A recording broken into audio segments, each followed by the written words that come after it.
the Jeff Meacham Network's Multiverse of Media. For over 15 years, the recognized symbol of excellence and the standard bearer in coverage of sports and entertainment. Hi, everybody. Welcome to our official coverage of both AEW Rampage as well as AEW's Battle of the Belts 5. They are wrapping up the first part of the Doctor Strange story on TNT right now, so we are getting ready to go live with that. We are also waiting for our play-by-play man par excellence, Noah Foster, to join us here in the room. James Hebert is in the green room waiting for me to go off solo actor, and I will do that momentarily. Let me just say thank you all for tuning in tonight. If you are tuning in on the Jeff Meacham Network, if you're tuning on the Casa D Studios, the Noah Foster Simple Man brand, as well as Jay Hebert's 95 Studios, and of course on the Jeff Meacham Network official Twitter. Thank you all for tuning in. Toward the end of the show, actually after Battle of the Belts is over, I'm going to have a special GoFundMe I want to talk about as briefly as I can, so you guys can all get some sleep for tomorrow. But I do want to bring it up without a doubt. So with that being said, we're going to go ahead and bring James in now. James, good to see you, sir. How are you? I'm doing good. I finally have a good enough voice to be able to commentate, so that's good. That's it. There you go, brother. That's the key, my friend, is having the voice to do your thing.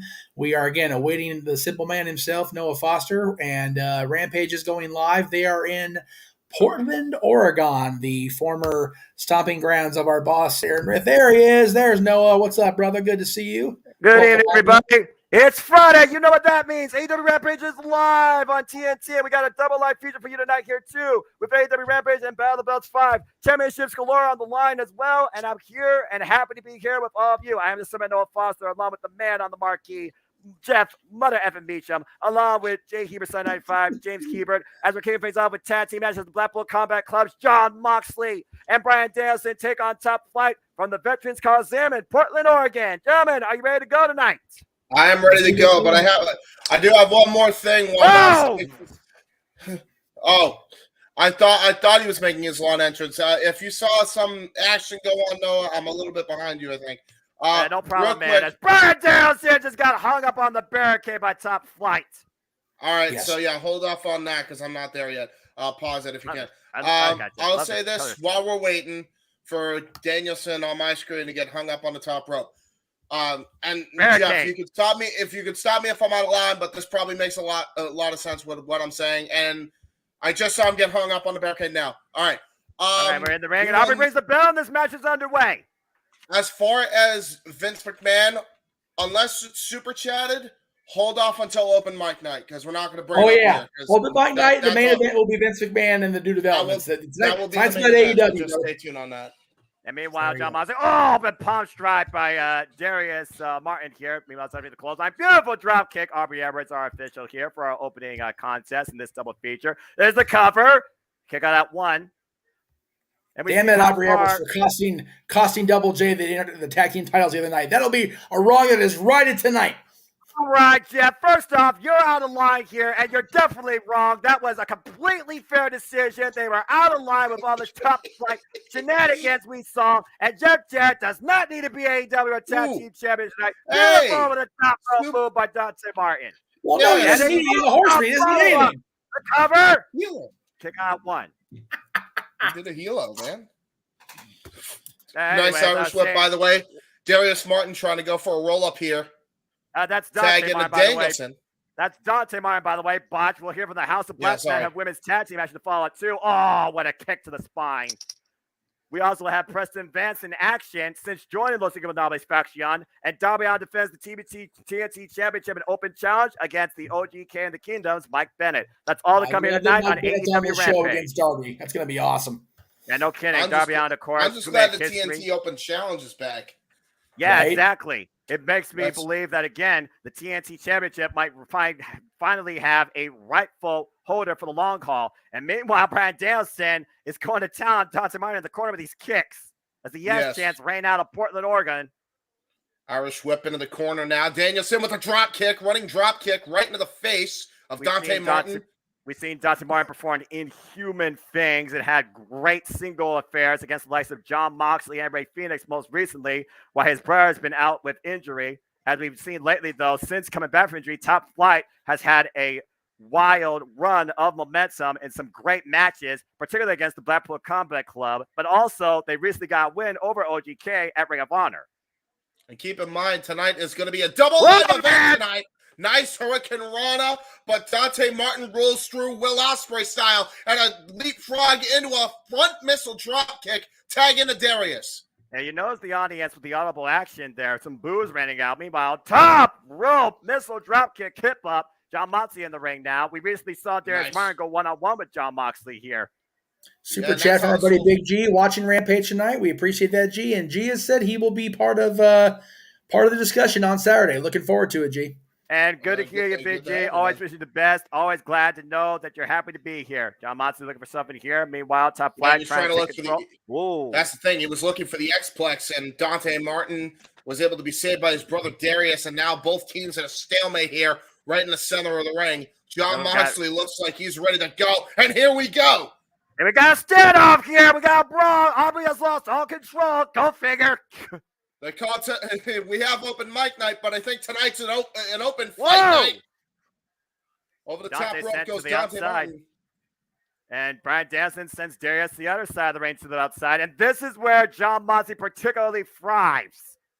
Yeah, but don't count out Danielson on the outside either, keep in mind. He knows how to fight dirty when he needs to. And look at that. There's my point proven. Just beals him into the chair. A nice kick by Moxley sends Dante Martin ass over tea kettle as he was sit on that chair. Well, again, James, we know the Blackpool Combat Club. They are teachers. They also thrive in teaching by violence. Mm-hmm. It was Jon Moxley and Bryan Danielson last year. AEW Revolution decided to come together as a duo. Facing William Regal. Wow. Oh, man. Nice double drop kick combination. Squashing Darius Martin in the corner as Aubrey's asking them to get in the ring. I believe the legal competitor is Dante Martin and Bryan Danielson. Well, we just saw Jim Cornette's shirt for the first time on AEW television. That's a first. Actually, I've seen that before. And again, people at AEW, you're allowed to express yourself as long as you're respectful. Mm-hmm. Freedom of expression. Oh, wait a minute. Look at that. Going for the Romeo special Mexican surfboard stretch here by Bryan Danielson. Trademark maneuver of his. I think Dr. Martin wished he was free of this as Bryan Danielson looks to lift him up and over. Ooh, got it. There it is. And keep in mind, Danielson has transitioned this, and so has Mercedes Martinez into the Dragon Sleeper. If Dante has to get out of this. Oh, wait a minute. Look at that. The minute I say that, Noah. Oh, never mind. Bending him backwards. Oh, there it is. Oh, man. Right there. I called it. The knee's captured. Jesus. He has nowhere to go. Yeah, Dante Martin's in a bad way here. Close to tapping here, but oh my God. Just elbowing him into the side of the head. He knew that Dante was going to resist, okay? So what Bryan Danielson ended up doing, he ended up weakening him because it's like, okay, I can't beat him like this, and I continue just adding more punishment. Yeah, well, now he just Jon Moxley. Nice chop, and here comes Moxley. Let's also keep this in mind, James. Bryan Danielson is now on a road to AEW Revolution #1 contendership. He has to win every single week up to February 8th. And if he does, he faces MJF for the AEW World Championship in a 60-man Iron Man match. And keep in mind who he took the belt off of, Noah. He took the belt off of Jon Moxley. So Danielson wants to get back at MJF. From his friend Bryan Danielson, as Moxley hits a superplex, there's a cover and a kick out.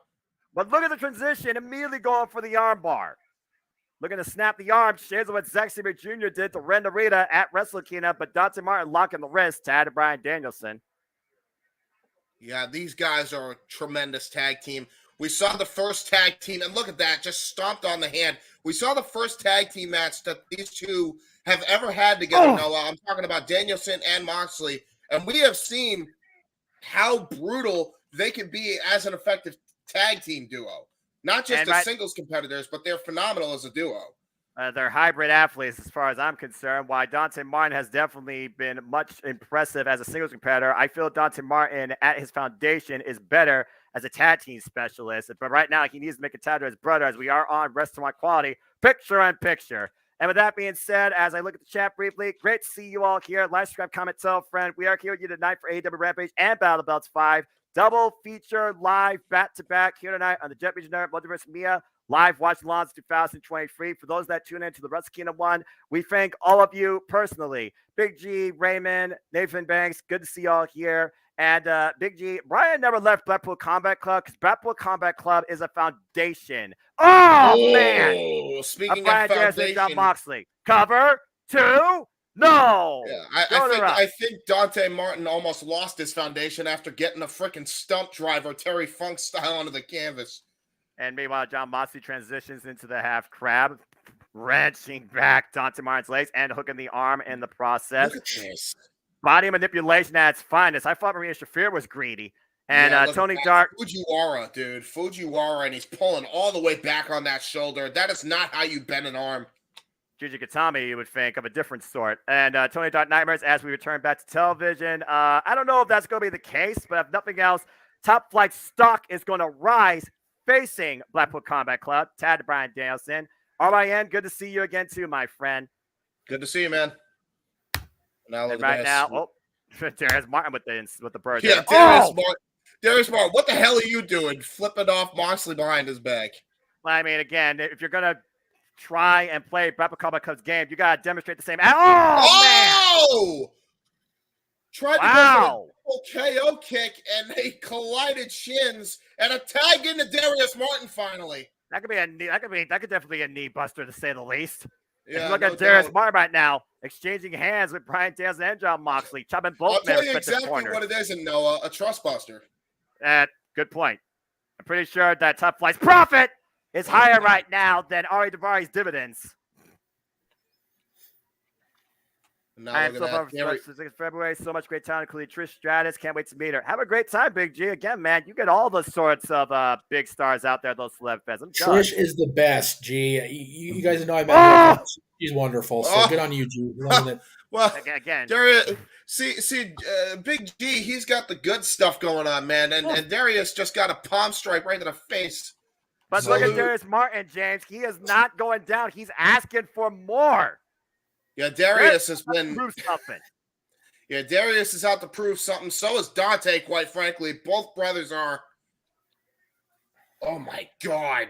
Hey, you think about Top Flight coming on the scene at AEW, brothers for life. But as far as in-ring experience between these two, they share about 5 years of in-ring experience as tag team, let alone. Brian Danielson out of the corner, great flip over. Meanwhile, off the ropes, let's see the clothesline, picks up speed. Brian Danielson. Oh man! Oh, running Spanish fly there by Darius Martin. Great counter out of the attempted elbow strike, and now he's going to try to make a tag to his brother Dante.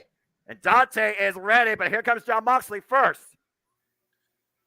Yeah, that was a really good maneuver by Moxley. Oh, wait a minute. Flatliner. Springboard flatliner by Darius Martin. And finally the tag to Dante Martin. And Dante at the top of flies. Wow. Springboard swanton. 1, 2, no. Wow. This tremendous aerial maneuver.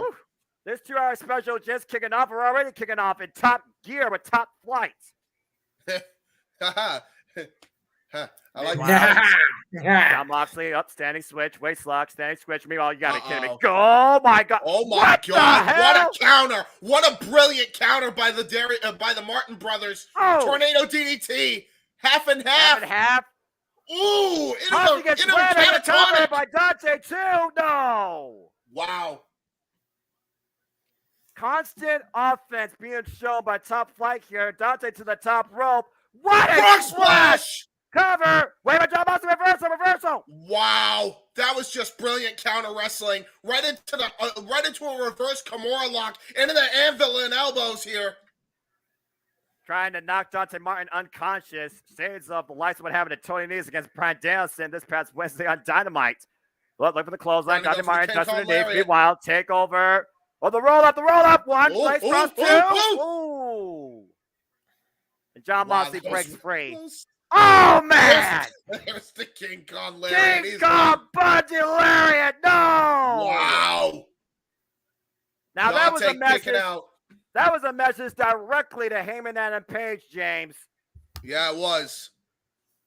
It was that same clothesline that took Heyman and Page out of AEW for 2 months. And the Blackpool Combat Club in its entirety are no strangers to Hangman Adam Page. In fact, he was the first one that the Blackpool Combat Club dissed. Up, double underhook, push in the corner. Tad to Bryan Danielson. Might be looking for Death Rider. Ooh, nice counter. Tad to Darius. Tag. Tomasi sends to the outside. Bryan Danielson. Darius might not wiggle. Jesus. Kick for top flight. Dante Martin, though, sent for the second rope. The tope wipes out Jon Moxley. Oh, but Darius gets rocked. And meanwhile, somehow rebounds. And the second knee! Wow!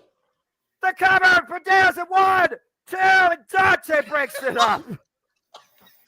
Well, so far, I don't know, man. You try to follow this, and good luck. And again, this is just our opener. And meanwhile, the roll for Okada. 1, 2 by Darius. And Bryan Danielson kicks out again. Rolling elbow. And now look at this. Danielson going to go for the side head kick. Fully connects with it. And now look at this. Moxley to the top rope. And he flies. Double axe handle. Axe bomber. Shades of the Macho Man Randy Savage. Moxley takes out Dante Martin. Did you notice Aubrey Edwards' reaction from earlier, by the way, with that head kick to Darius as Bryan Danielson stomping his head in right now? Yeah, he's kicking his fucking head in. That's for damn sure. And now he's going to lock in the Regal stretch. Darius on his stomach. There it is. Regal stretch. You lose to. He's unconscious. And that's it. Aubrey's calling it. Blackpool Combat Club wins. What a hell of a hot opener. That's a very game top flight. And look at that. Danielson's bleeding from the armpit, by the way. So somewhere in this melee, Danielson got scarred by Top Flight. So it definitely was a hard-earned victory for the Blackpool Combat Club tonight. Well, again, you remember what Regal said when the Blackpool Combat Club was in its initiation. We are here to leave you with scars that will be cast on your bodies as long-term, if not permanent, memories. For Top Flight, though, they probably find it welcoming because I'll tell you one thing. They may have lost, but once again, Top Flight with a statement showcase here tonight against 2 of the best AEW has to offer. And again, speaking of the best, the new TNT champion, Darby Allin, will defend his title, open challenge against the Kingdom's Mike Bennett. That's still to come here tonight on Rampage. And by the way, on TNT. That's a thing. And we are on commercial break now. Good Lord almighty, what a hot opener, Jeff. Top Flight, jeez. You gotta love the BCC and Top Flight doing their thing to kick us off on TNT. And yeah, I love that the TNT title's gonna be defended on TNT. It's almost like, they actually have synergy with the network. What a concept, right? Symbolism is the word. Yes, there you go. Great card tonight. You guys mentioned it, earlier. It's let me see if I can possibly do this without a hassle. Hey, I can. What do you know? I'm a good producer. I'm a good director. We've got Darby Allin and Mike Bennett. And again, I can't say enough good things about Mike Bennett and the Kingdom. I love those. I love all of them to pieces. That Kingdom come. Jamie Hayter and Dr. Britt Baker, DMD, will be in a featured match on Wednesday with the Dads and Always Wrestling in the House. We'll take on the Renegade Twins, who, of course, were part of Ultimate Women of Wrestling in Vegas recently. We'll be talking to Jenny Santana again, hopefully soon on the channel. Nice. Preston Vance, of course, in action. We're going to hear from the House of Black. And then we kick off Friday Night Fight again with Battle of the Belts. 3 huge championship matches coming up in our second hour. So do not go anywhere. And again, folks, thank you for tuning in. Please like, subscribe, comment, tell a friend. This is the Jeff from Multiverse Mia, keeping you in tune with all things wrestling. Gabriel, good to see you. And Top Flight is definitely one team to watch out for. Tony Dark, I agree. And of course, I saw Report Card Radio, Mikey T. Salute to you. We'll see you tomorrow night, Movie Star. Jeff here. Big G. Can't wait to see Britt wrestle tonight, DMD. guarantee. I can't wait to see her wrestle on Wednesday night, baby. Yeah, you get to see her wrestle live. Like I saw her wrestle live against Conlon King. Conlon King's going to be a star to watch out for this year. Mark my words. This comment is key, Noah, because if they're going to do any sort of angle that's going to lead us to believe we're going to see a little Monet coming up on Wednesday, we've got to have Storm taken out tonight. You saw what Sheeta looked like. Sheeta looked like basically she was like being held as an afterthought, as if her hard work was being forgotten when she carried the AEW Women's Division through the pandemic. So I definitely can see that coming ahead, if not before the events that could transpire in the women's tag at the Fabulous Forum shortly after. I think we have a separate AEW Women's Championship program to come, or Women's Exhibition, to come out of those two. But again, only time will tell, as we're still up here on a commercial. And by the way, I love the aesthetic, the red and the blue with Dynamite. And of course, they still keep the light blue and the orange with Rampage. I love the set. Yeah, the set looks really nice that they ended up doing. So it's gonna be cool to see how it all lays out going forward. I mean, we saw the new set for Dynamite Wednesday. We're seeing the new set now. So hopefully things will continue to improve on all fronts for AEW. I'm curious how that will also change maybe the set pieces for the pay-per-views that always are slightly different from the weekly television too. As of course, the first pay-per-view, AEW Revolution, to come in March. Well, it's funny you guys mentioned that because I figured this should be mentioned while we're still on the commercial break. Go ahead. Even though you have to take it with a grain of salt, it is notable because they barely produce anything positive when it comes to CM Punk. So I figured I'd mention it anyway.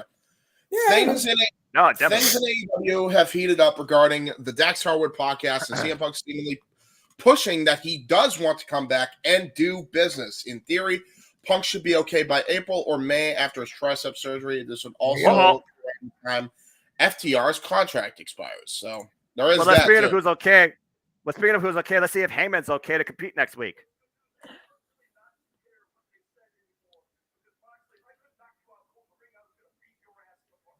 Cowboys ready to fight.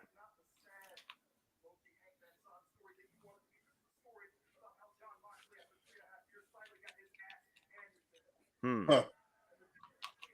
Ooh.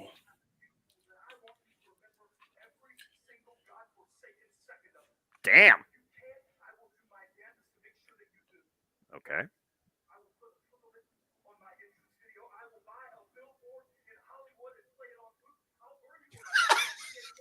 Turn your coming VHS. Oh. Up. All right.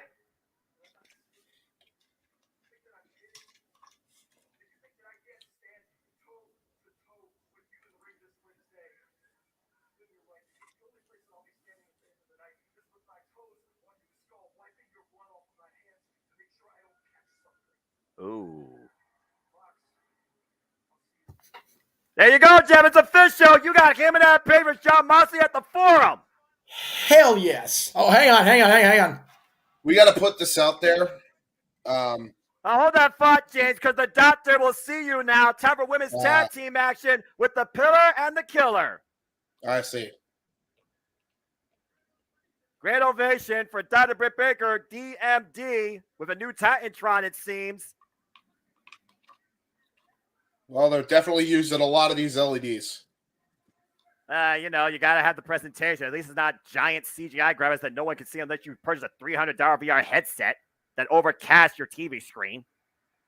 Former AEW Women's World Champion, might I add, and also the winner of the first ever, Owen. Dr. Baker always likes to make it about herself, but tonight she is not alone. And here's going to hate, but I'm going to appreciate the AEW Women's World Champion making her way to the ring. The Killer with the Pillar, Jamie Hayter, after one hell of a 20-minute first defense against Hikaru Shida last week on Dynamite. And, of course, there's Rebel, not Reba. Jamie Hayter right now with 6 straight wins so far. And that was before she became AEW's Women's World Champion. And, of course, the win and loss records we set, while her overall career record right now is 10-3 for 2022. I'm definitely using these LEDs a lot. I gotta say before we get to the next matchup here, gotta say that concussion, as bad as it was for Hangman, maybe have been a blessing in disguise for a career resurgence, huh? Possibly. Because before that, he was kind of a whiny once bitch. again, you like to top, but they're not going to let you top before the bell rings. Bell rings are underway as the Renegade Twins, CC that represent, are getting their asses handed to them right now. Hot start by the Killer and the Pillar, Jamie Hayter and Dr. Britt Baker. Can somebody tell Britt that it costs a lot of money to fly across country before dental work is done? I don't think she has an office in Portland. She may want to be careful with these two. You think Britt cares? I think she already manages her wallet enough between the fact she travels between the dentist office and the wrestling ring. No. Drop she's had a great week. Penn State won the Rose Bowl. She's been on the West Coast all week. She could give two shits. Ooh, double knees. Snap there. And meanwhile, Jamie right now out to her center, eats another drop kick. The cover hooks the leg. These Renegade Twins are no joke, guys. Tell you what. Yeah, I was about to say, every time I see these Renegade Twins go up in action, I'm always impressed by them every single time. Okay, well, James, I'm going to ask you a realistic question. Which one is Robin? Which one is Charlotte? Thank you, fuck you, bye. All right, then. There you go. Not even going to try. It's Friday, baby. I'll just call them Renegade number 1 and Renegade number 2. Renegade number 2 getting a forearm, and then the Renegade number 1 getting a forearm as well. I'm going to let James just comment. I'm just going to let James commentate right now on the Renegade number 1. Short arm Los Conquistadores match again. Hey, I'm cool with the comedy. Renegade number 1 now, jaw jacking. She's not happy that she's getting overlooked because she's known as Renegade number 1. And now taking the Renegade number 2. Renegade number 2 now. Going to try to go for a double suplex with Renegade number 1. They're trying to take Jamie Hayter over. Jenny Simpson, I'm sorry for this in advance. I'm just throwing it out there now. Like, Jesus. Oh, my God. And meanwhile, Jamie Hayter, the power of the champion. Oh, she got a 1-2 special. Again, Jamie Hayter, she is the powerhouse of the AEW Women's Division, bar none. And she's the killer. And she's the one that delivers the meanest lariato. Right now, putting the boots in the corner. So Robin Renegade. Is Robin the one? Yeah, all right. So Robin's the one with the curly hair. I can remember that. Yeah, sure. We'll go with that. Yeah, and Tad to Britt Baker. What's her name? The other one. Charlotte. The other Charlotte. All right, cool. That's why you don't hear the names mentioned much, because one's called Charlotte. They go, wait a minute, can't use that. Hey, Charlotte's a different spelling, to be fair, Jeff, all right? That is fair. And meanwhile, knee bending over Robin backwards as Britt goes to town with her up against the ropes. Again, these women will be in tag team action next week. The Killer and the Pillar as Dr. Bricker DMD and Jamie Hayter take on Saraya and Toni Storm. Yeah, baby. Although I gotta wonder what Hikaru Shida is still thinking about that decision, and will that benefit Saraya in the end? Meanwhile, Irish Rip reversal, Robin into the ropes, Dustin the clothesline, Britt off the ropes again with the sling blade. I definitely think there's going to be long-standing repercussions as they get ready to go to commercial here. And the cover, 2, no, as we go to, once again, the rest of my quality picture-in-picture, it sounds like here in a moment. I wish they didn't do that. Damn it. Yeah, there's going to be long-standing repercussions to Saraya's decision. For Tony, for Shida, possibly for the champion, Jamie Hayter, as well, because there's 3 women in the ring, 3 women involved, if you figure Saraya, Tony, and Hikaru. And let's not forget that Britt Baker can very easily challenge for the championship too somewhere soon. So exactly, Wednesday's match is going to be very interesting long term as we head into San Francisco and Revolution. Well, again, just real quick, Tony Dark Nightmare, Renegade Twins are pretty good. They are. Anyway, James, go ahead. Your thoughts. My thoughts are, since we're kind of talking about it, I might as well just put this out there. Listen, there's no better gangster's paradise than the world of pro wrestling. And if I know Mercedes Moné the way I think I know Mercedes Moné, I genuinely believe that she's going to use that to her advantage, attack Toni Storm herself, and frame it on Hikaru Shida because she would realistically have a motive. Never count that out, especially when it comes to a woman like that. And especially that the fact that the reason Saraya had to sit out for so long was because of a errant kick from the artist formerly known as Sasha Banks. Don't think either one of those women has forgotten that either. No. Also, I want to put this perspective. We also know the wrestler that influenced Mercedes Moné in the business in the first place, and that is one Eddie Guerrero, who made his way through lying, cheating, and stealing. Steal the moment, lie about an assault, cheat to get to the top. And where did Eddie really get his first national attention, and when did he win his first world championship? National attention when Worlds Collide, Southern California. World Championship, the Cow Palace. There you go. Yep. So it's all about that synergy with Eddie Guerrero. Mercedes is still very likely in my mind. And speaking of things that are likely, you were talking about a little earlier how Jamie Hayter, Tiebreaker DMD, that could be a money program. Jamie Hayter said back at the AEW Full Gear post pay-per-view scrum, she wouldn't mind facing Tiebreaker DMD as a rival. At this point, put him up in front of me, I'll knock him down. Jamie Hayter, fighting champion. And meanwhile, Tad Tiebreaker DMD. While it looks like the Pillar and the Killer are on the same page for now, let's remember at the end of the day, you're in this business for two things, and that's one thing Booker T was right about in his, fickleness. That's checks and championships. Yeah, money and titles, man. That's it. That if you're not in this business to have serious, JR said it also, cash and creative. If those two things aren't in your wheelhouse money wise, what the hell are you even doing? And nobody wants to play second fiddle or second banana for their entire career, no matter how comfortable you might be or how thick your wallet might be. If you're not the lead wolf, the view never changes, right, Conan? Anyway. Hey, there's some real retrospective for you. Or disco, since we're going to go and throw shade. Hey, listen, man. Conan was cool in the Wolfpack. Conan is between me. I got no problem with Conan. That was just a promo that Kevin cut. Disco, I'll totally throw shade at because Disco's an idiot. Anyway, back to the action. Well, we're not back yet, but again, Giant Swinger is more relevant than Disco Inferno. Giant Swinger still wrestles in Impact Wrestling to this day. And we're back. Jamie Hayter right now.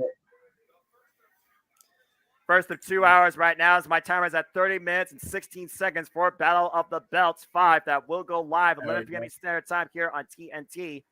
Here's where you're at.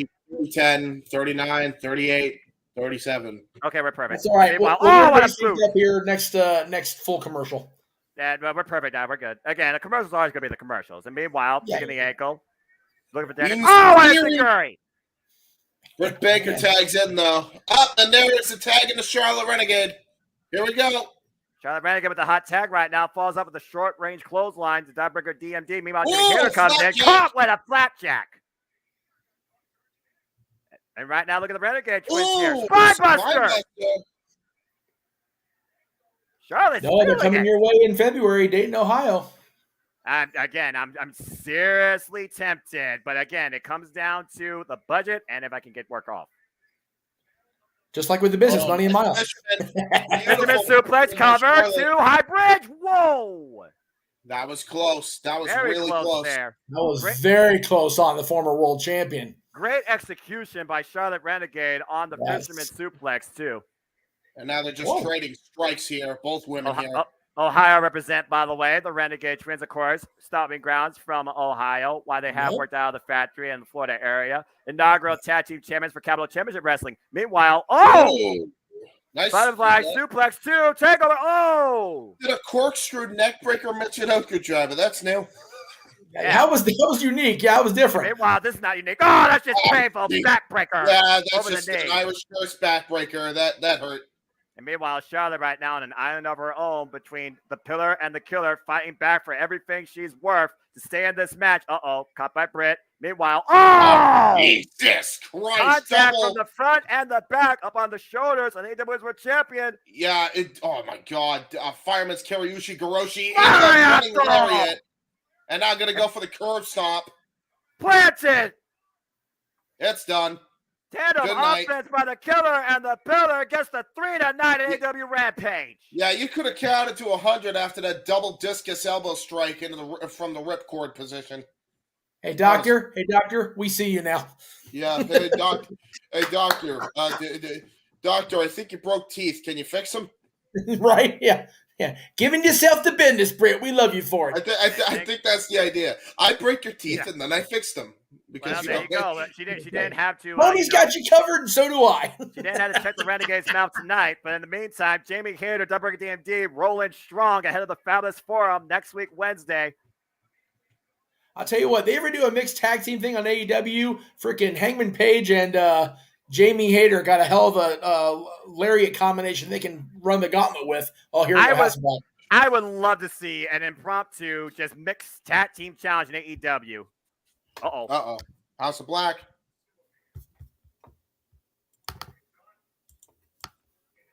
It's story time with Malachi Black. Up. Bot. For fuck's sake. Barking up the wrong tree. Don't want none of that.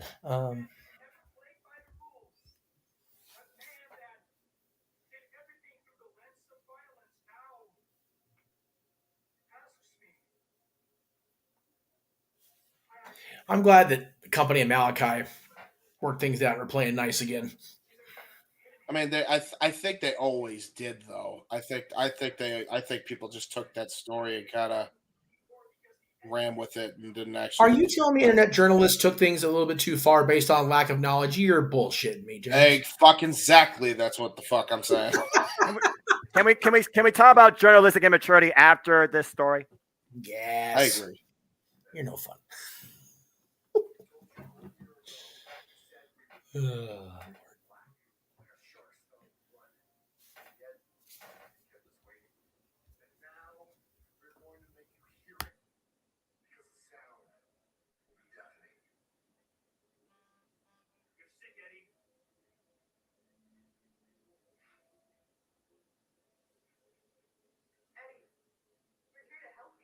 Yeah.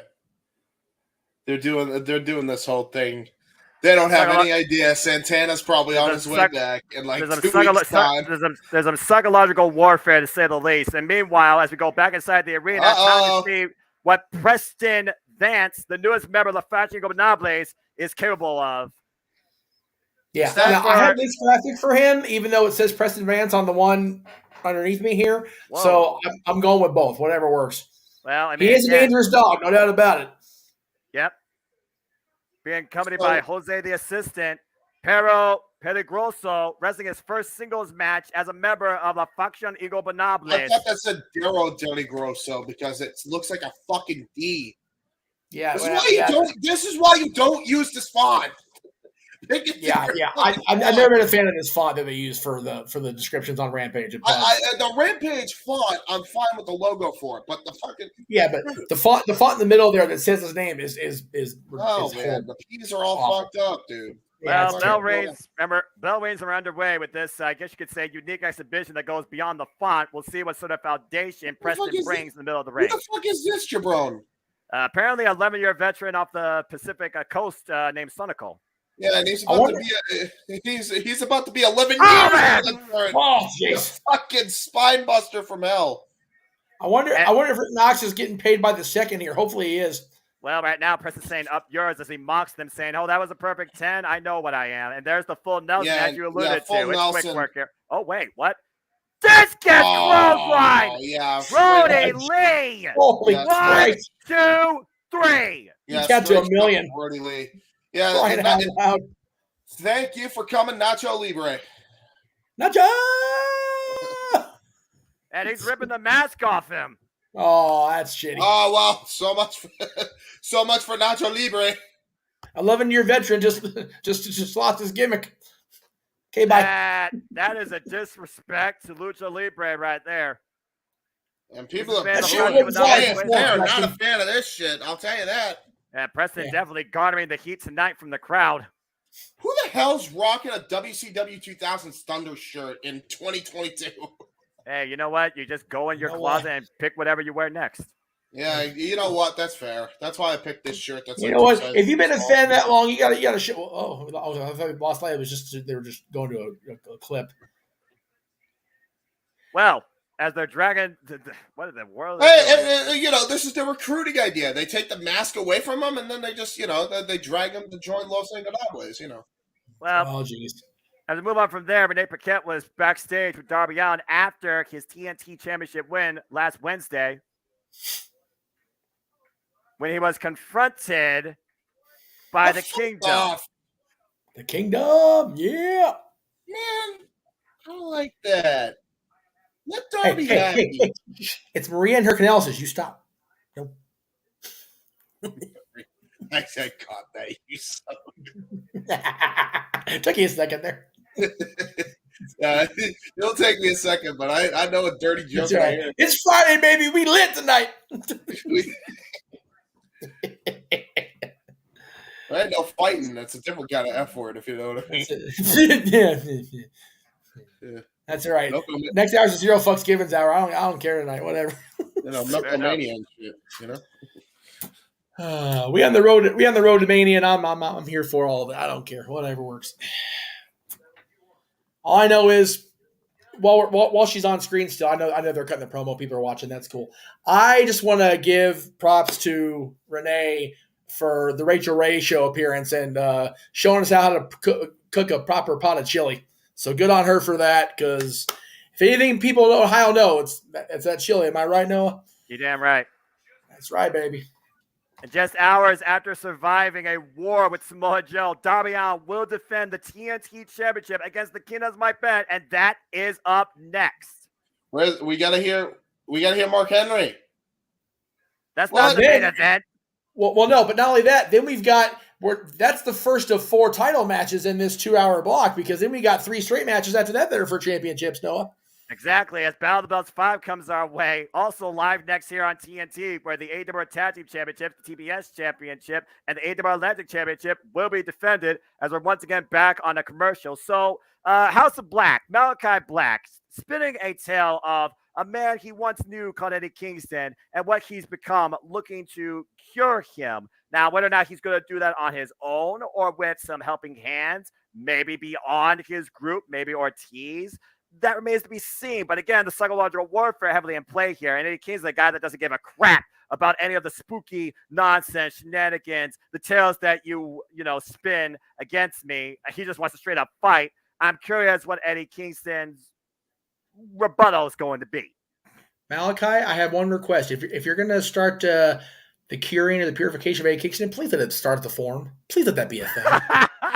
You can't get everything at the forum, Jeff. Yes, I can. Yeah. Hey, you know what? Just because I made nice at Eddie Kingston in my own mind doesn't mean we've made nice in person. I want to see Eddie get dropped on his head. That's okay. That's okay. You can't get everything in 2 hours. You know better. Hey, you know what? Just because I got the day off from Disney, I get the block of days off for San Francisco. I have to get what I am Veruca Salt and Dan Willy Wonka. I want what I want, and I want it now. All right. Well, at least you're not standing on a chute that says you're bad, that drops you down.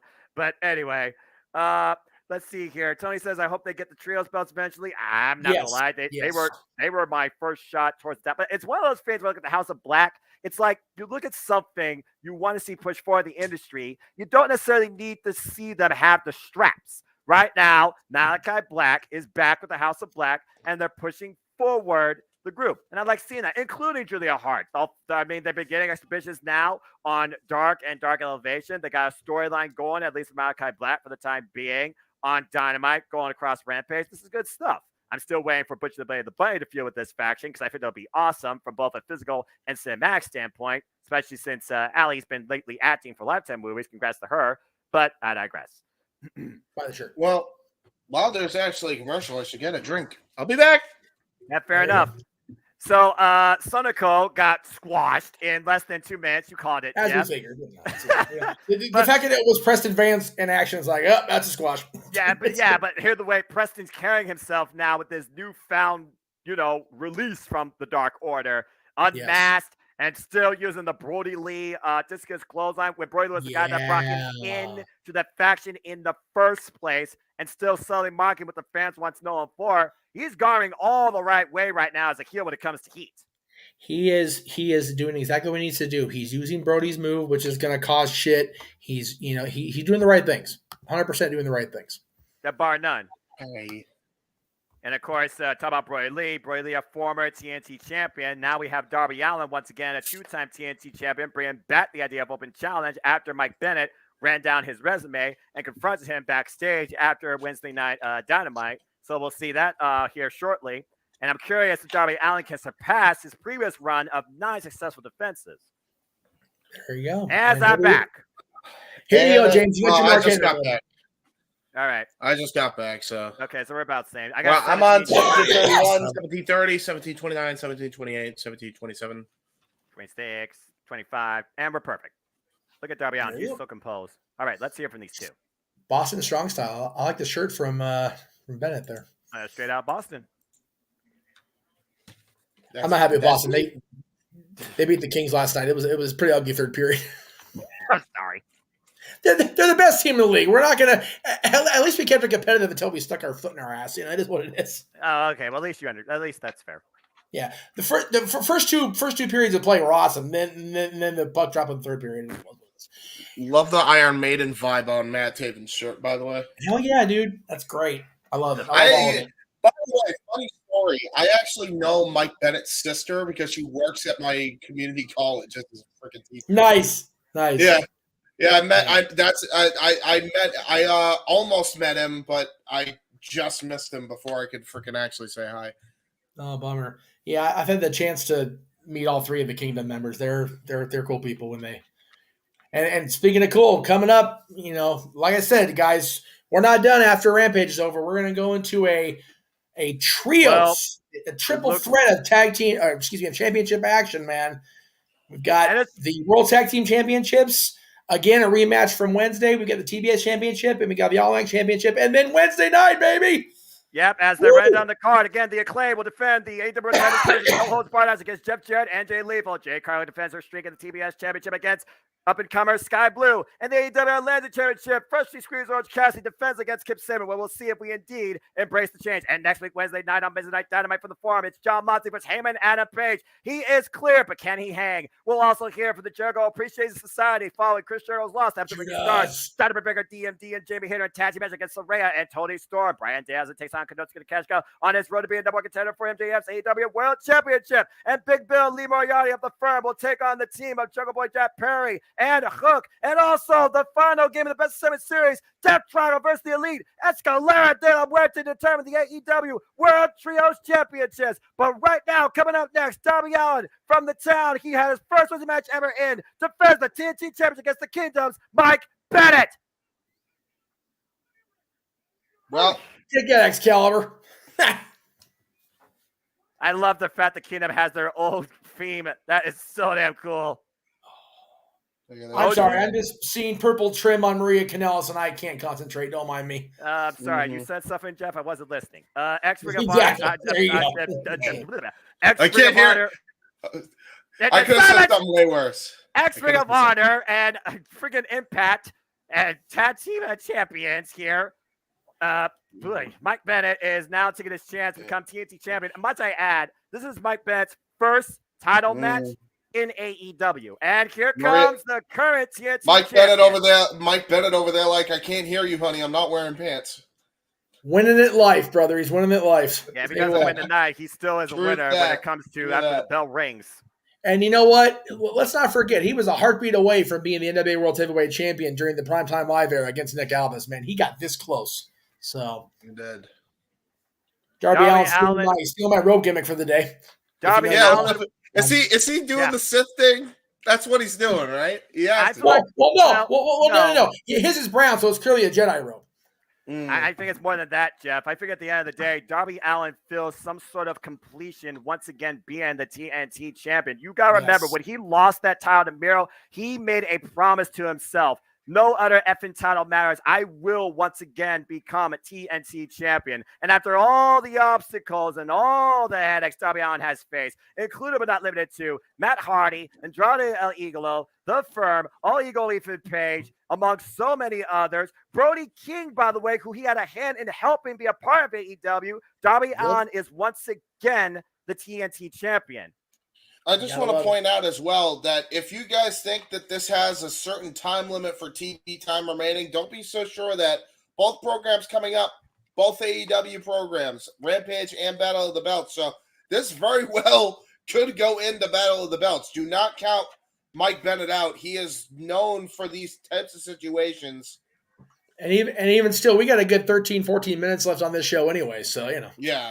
And also add to your point, and also add to your point, James, the last time we had Rampage and Battle Belts back to back, it was when Pac and Death Triangle were defending the Trios Championships against the Best Friends, and Pac immediately not only went into overtime, following that match, he went immediately defending his AEW Athletic Championship against freshly squeezed Orange Cassidy. Well, but to counter that, to compliment that, Pac's a bad motherfucker. That's why. So there's that. Exactly. But Darby Allin's also a guy that fights like he's only 50% human, and we also know the experience Mike Bennett brings to the ring.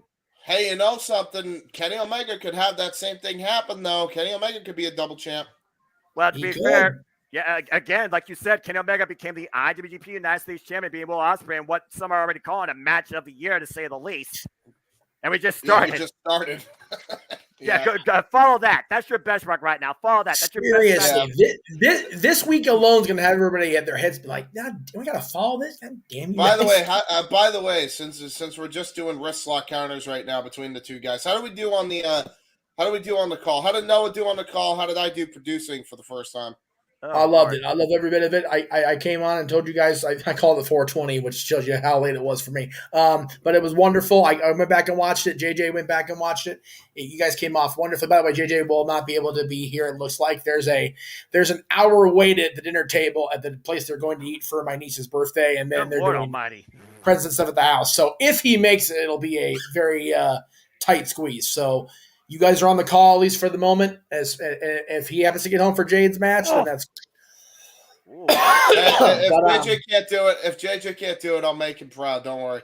Darby Allin right now, literally unleashing on Mike Bennett from the second rope. Oy! Oh no! Super kick right to the bad leg, though. Remember that Darby Allin injured that leg doing a swanton from the top of the ladder on a Samoa Joe, and it looked like he landed awkwardly on that. Mike Bennett realizes that and took full control of the situation, and now he just sends him into the barricade back first. Welcome to the ragdoll moment of your Darby Allin match.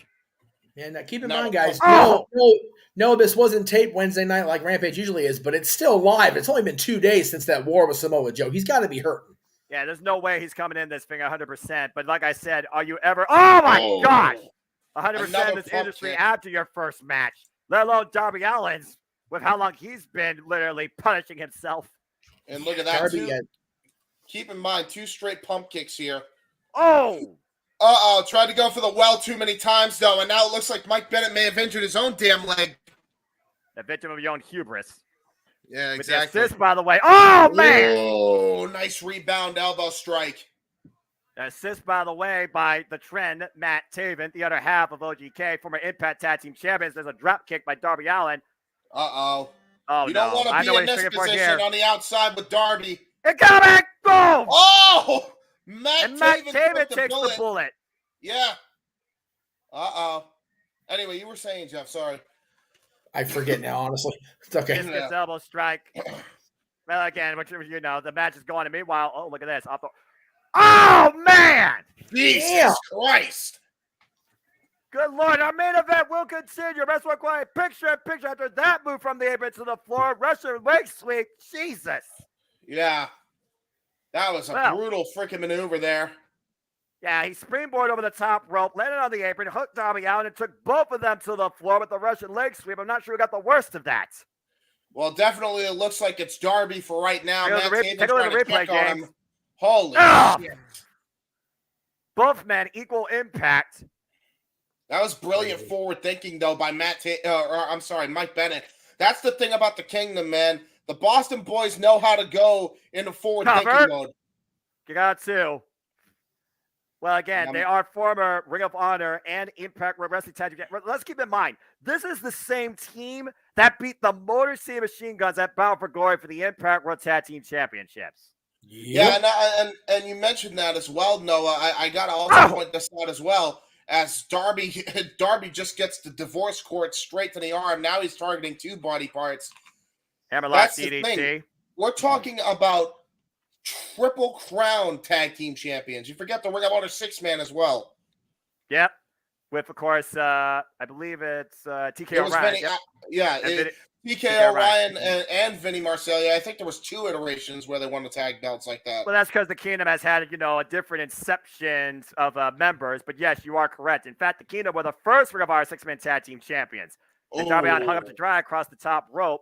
And again, Ring of Honor has a soft reboot coming up some point this year as the Honor Club service is up and running. So you can go back and rewatch the previews from last year, along with anything else from the Ring of Honor archives. More to come on that. And now he's just targeting the sternum. This is what Mike Bennett does so well. Just picks apart body part after body part like a surgeon in the ring here. Going to go for what looks like a stalling suplex here. Darby Allin reverses. Scorpion death drop. Again, the Sting influence still heavily there. It was Sting that literally encouraged Darby Allin. Don't worry about what I think. Don't worry about what others think. Just go out there and get your damn title back. And Darby Allin did that. Exactly. At the hands of Samoa Joe as referee Bryce Rensburg starts his 10 count here. Both men down. You got to consider Maria, though. She is the brains of the group, bar none. She has to be coming in here with some sort of plan. Yeah, well, that plan won't mean anything if Sting has anything to say about it. But there's a dragon screw leg whip. Again, right to the bad leg. Keep in mind, both legs were injured during the match with Samoa Joe as he hits a foot DDT. Mike Bennett does on Darby Allin. So both knees are actually compromised after that match with Samoa Joe where he won the TNT title. And Samoa Joe didn't help things either, working over the legs and the torso of Darby Allin, trapping him constantly in the coquina clutch. Exactly. And now look we at that. We think about the TNT Championship, the people that have held this title, including Sammy Guevara, Cody Rhodes, who was the first TNT champion, Darby Allin, who first got the belt off Cody Rhodes, and Darby Allin defended this title against the likes of Andrade, Sammy, Preston, just to name a few during his first run. Meanwhile, Mike Bennett's still working over that legacy. Yeah, he's trying. Darby Allin that's the thing. Fighting back. Darby is trying to fight out of that dragon screw leg whip attempt by Mike Bennett. He had a cravat lock at one point. Now he's just slapping him around like it's going out of style. And now Mike Bennett finally released the hold, decides to abort mission and hit a knife edge chop. 5 minutes and 28 seconds before we go straight into Battle Belts 5 here, folks. And again, this is a live double feature. There is no intermission. Whether this match goes into overtime remains to be seen. Very well could happen. I don't think these two are done with each other by a long shot yet. No. Straight right. Yes, that was a straight right, Muhammad Ali style. And now it looks like he's going to go for a fireman's carry. Death Valley Driver connects. And now going for the cover. New champion. Oh. Wow. Mike Bennett was really close to winning his first championship in AEW. 1 second away there, James. But again, we know Darby Allin, he tattooed it on himself. He is relentless. He will keep fighting until he is literally unconscious and still will try and fight you. Remember the extent that Kyle O'Reilly had to go to at Double or Nothing last year just to put this man down. That's very accurate, yes. And meanwhile, somehow, Darby Allin with the back body drop like Bennett the roll through. Darby Allin, though, taking out the knee again. And immediately, into a Kimura lock and going for the injured arm he's been working on the whole match. Ooh. Look at that. Now transitions into a hammer lock. Darby Allin just gets the foot on the rope. That was just textbook counter wrestling by Darby Allin to get into a counter pin position. But now he's favoring not only his leg, Noah, but his arm. Hey, watch Matt Taven on the outside. Bryce Rensburg admonishing him. But we got to watch Maria on the other side of the ring. Ooh, good counter there by Darby Allin. Sends him face first into the apron. And now look at this. Matt Taven. They need to focus here, Darby. Wait, Darby. You can't use a chair. That's the thing. I don't think he's going to use the chair on Matt Taven, per se. I think he was just trying to scare Matt Taven off. Well, he has the chair set up, so I don't know. And I'm referee Bryce Rensburg, maybe showing a little bit more leniency. Oh, boy. I think I know what Darby Allin's going to go for here in a moment. Again, coffin drop. Yeah, coffin drop on the chair. This is not good. This reckless individual about to go for broke. Oh, no. Not the swanton. He's not even going to go for the coffin drop. He's going to go for the freaking swanton. Off the top rope! Swamp kick! I was wrong! I actually did a drop kick, which may have lessened the blow that he would have had, I think. And Mike Bennett wiped out, and Maria is panicking. The Holy S chance rain out. Yeah, Darby Allin with the replay here. Caution to win here. Oh, man, he still landed hard onto the floor there. There's very little give to that padding. Well, I guess that's more safe than going up the top of a ladder with a freaking cannonball swanton. Yeah, I think to be fair, I think he learned his lesson from the last time he did it. Yeah, wait, Maria, what the hell are you doing? Maria! Trying to protect her man, and this is not going to go well. I don't know what Darby Allin's going to figure about doing here. I mean, oh, Darby, come on. Uh-oh. Uh-oh. No. And wait, no. David insecurity behind the respect. And Mike Bennett hooking Darby Allin up. Pile driver! Hold on. In the cover. 1, 2, new champion. No! Oh, my God. Darby kicked out. Guts and sheer will being shown here tonight by Darby Allin, who refuses to lose the TNT Championship like that tonight. Again, that's the fear about Darby Allin. You think you haven't figured out. You think you got him down, and somehow he still stays in it. Now look at that. Mike Bennett now just setting him into the corner. Going to try to put him on the top rope here. It looks like he's got some dangerous intentions here as he goes for a knife edge chop right across Darby's chest. And meanwhile, might be looking for an avalanche pile driver from the second rope. This would be disastrous. Yeah. Yeah, you ain't kidding. Oh, wait a minute. Look at that. Darby, though, saw it coming. Headbutt right to the crotch, it looked like, honestly. Now he's headbutting him on the top turnbuckle, James, and might be looking for Yoshitane, Cole Red from the top rope, trying to take him over. Yoshitane, got out of it! Darby Allin looking to fall up. It's over. The top rope. Darby hits it. It's over. Coffin drop. And the cover hooks both legs too. Darby Allin retains. Good match. Darby Allin with his first successful defense in his second run as TNT champion tonight, AEW Rampage, against Mike Bennett. That kingdom has fallen. What a match. What a fight. That was damn good, man. 2 days. That was honestly surprising, I'll be honest. Yeah. Both legs deep there after the coffin drop. Got all of it on Mike Bennett after the avalanche code red. We're not done yet, boys. No, we're not. We got a battle of the belts. Let's see what happens. We got 12 seconds, apparently. 10, 9, 8, 7. Because, Darby's just still going to be in the ring by the time we go to the next program. So what are we doing? Right, yeah, I was going to say. Exactly. As we now, folks, change up to Battle of the Belts 5. Oh, man. That was a hell of a match, though. Take a breath for a second while we can, I guess. And Darby Allin still the TNT champion. There's no telling who's next to accept what is going to be going forward. No doubt, open challenges. A successful first defense for Darby Allin in Portland, Oregon tonight after accomplishing the task at Seattle, Washington, as we now transition to Battle of the Belts 5. This is pretty cool, the way they transition here. Have it be Darby. Transition. And again, folks, we are still here with you as they are still live. TNT, Jericho, JR Excalibur, Tony Schiavone at commentary. But here tonight, the Championship of Media, it is I, the Superman Noah Foster, Jake Beside 95, James Keeber, and Jeff Meacham. As again, we have first Screen Jones Cassidy defending the AEW Championship against Kip Sabian, who is looking to finally make us all embrace the change. And that bitch, Jade Cargill, puts up the streak and the TBS Championship on the line against Sky Blue, who has definitely been nothing more than a worthwhile up-and-comer. And the Acclaim once again defend the AEW Tag Team Championships against Jay Lethal and Jeff Jarrett, but this time has no holds barred, and that match opens tonight's Battle of the Belts 5. It is next. Well, this is going to be chaotic. I lost my voice nearly when I saw those two have the straps. I have a question. Introductions. Go ahead. Where is Justin Roberts? What happened to the Dapper Yapper? He's probably doing something else. I don't know. His mom's in the hospital. Oh well, R.I.P. man. Well, I hope not R.I.P. I don't know. Sorry, I was trying to be nice. Sure, James. You're always screwed up. Bot. You're worse than JR right now. Bot. Yeah, I'm sorry.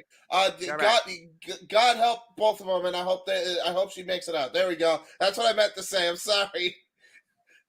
Jay Lethal and Jeff Jarrett, no strangers to tag team championships, combined 29 tag team titles across their illustrious careers. Sanjay Dutt and Satnam Singh, though, in the corner. And this time, their shenanigans will be 100% legal. There are no counts. There are no disqualifications. We saw last week, Wednesday, thankfully, after Sanjay Dutt nearly stole the AEW Tag Team Championship. Thankfully, nothing. Freaking Aubrey Edwards. That thankfully, Stephon Stiff and Aubrey Edwards found, and Anthony Bowens with the victory roll, trapped Jay Lethal, and the Acclaimed retained. Can they get it done again tonight? Hey, listen. I like rap better than country anyway. And although there is a rap country song that exists, and she was just being nosy and getting involved because it was her hometown. She wanted to pop. Yo, listen.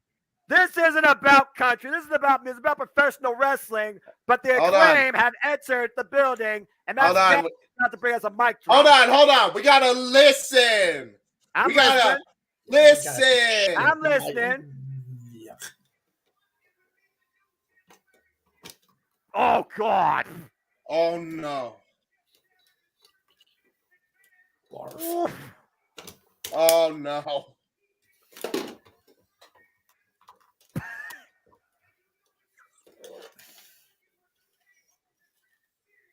Oh! Wow!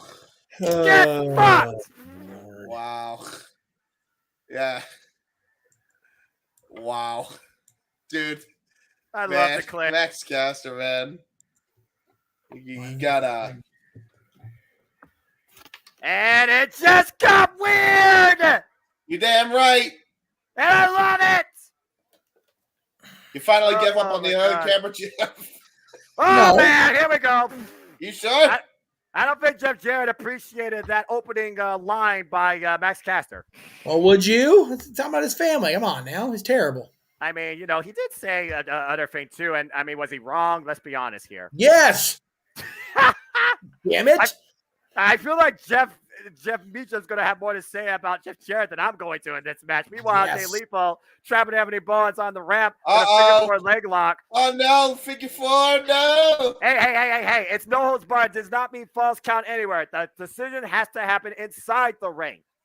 And meanwhile, Lethal and Bowens rolling down the entrance way, trapped in the figure four leg lock. What the hell? Roly-poly. All right. Jesus. Here we go. And now Jarrett says, like, hey, you guys fucking do the roly-poly without me. I'm the one that draws the roly-poly around here. As if Jeff Jarrett wasn't pissed off enough before this match. Don't piss me off with the roly-poly bullshit is what he's saying to Anthony Bowens right now. It would just be poetic justice if the friggin' Acclaim used a guitar over this man's head. And meanwhile, Bowens with a boot. He's off a horseman, damn it. That don't matter tonight. Blockbuster. Ooh. And the cover. 2? No. I just got to 2. No. Blockbuster from Jarrett's fellow NWO alumni, Buff Bagwell. There you go. I think Buff Bagwell will be more successful than Jeff Jarrett in AEW. And meanwhile, Tad and Jay Lethal. I think Bagwell needs to kick out of the life struggles first. God bless Marcus. That's a fair point. Wait. He's doing better, though. He's doing better. And right now, Anthony Bowens, Max Caster, taking control of the match. Bowens working over the neck and the back of the head of Jay Lethal. Wearing down the former Ring of Honor World Champion. As again, everyone loves the Acclaim. Acclaim every Wednesday. Well, tonight's Acclaim on Friday. There's the Tad to Caster. Again, you get past the scissor ring. These guys are proficient at tag team wrestling. Nice double suplex. Here's the cover. 1, 2, and kick out by Lethal again. I am way ahead of you guys here. Jesus. Yeah, I just got synced up. Sling, baby, sling. Meanwhile, Dustin clothesline. Max Caster off the ropes. Touching the clothesline again. Max Caster slips out of the bottom rope and takes a cheap shot against Satnam. Oh no! Oh no! And meanwhile, drop kick to Jay Lethal. Don't hit the Jolly Green Giant. Why you gotta do that? Ho ho ho! And Sanjay still has that. Dressing green. I don't know if Sanjay and Satnam Singh go to the same tailor, but even I wouldn't wear those suits. Hey, they're just trying to free their mind, man. Why are you going to judge? Yeah, I'm not judging. I'm just saying. And meanwhile, Bowens fly up in the corner. Max Caster with the jumping shot. Nice clothesline to Jarrett. And you see right now the Acclaim firmly control Jay Lethal. Good scoop slam. Uh-oh. No, scissoring. Oh, no. Whoa! Oh, no, Jarrett didn't want the scissor. He got mad. I mean, he's pissed off. And Jay Lethal does the clothesline, goes off the ropes. Max Caster sends Lethal to the ropes again. Jay Lethal does the clothesline again and flies the tope to Bowens. And meanwhile, Jeff Jarrett looking for a cheap shot. Rocks Max Caster in the back of the head. I'm not sure if Stephon Smith knows who's legal, as right now, Lethal and Jarrett are threatening. That is not great. There is a hey, listen, man. Listen, and we're doing a wrestler client picture. There is a woman with the Hugers who was doing the strut with Jeff Jarrett and Jay Lethal in the front row with the tank top, 2 sizes too small, that would disagree. That's all I'm saying. That's all I'm saying. Again, AEW, your individuality is not censored, unlike the other company. Horsemen attract all the women. Whether they want to attract those women or not is entirely up to them.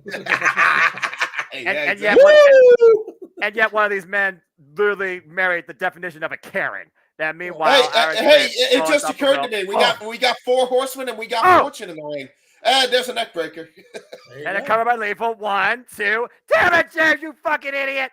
Yeah, I know. Now we're just gonna. Now I would say get Mark Jindrak as part of the evolution side of things, but unfortunately, oh my goodness, no, no, that comment's banned. You're timed out for that shit. You're timed out. You get him off screen. You're banned. I mute you. I mute you. That's right. No, that's right. No.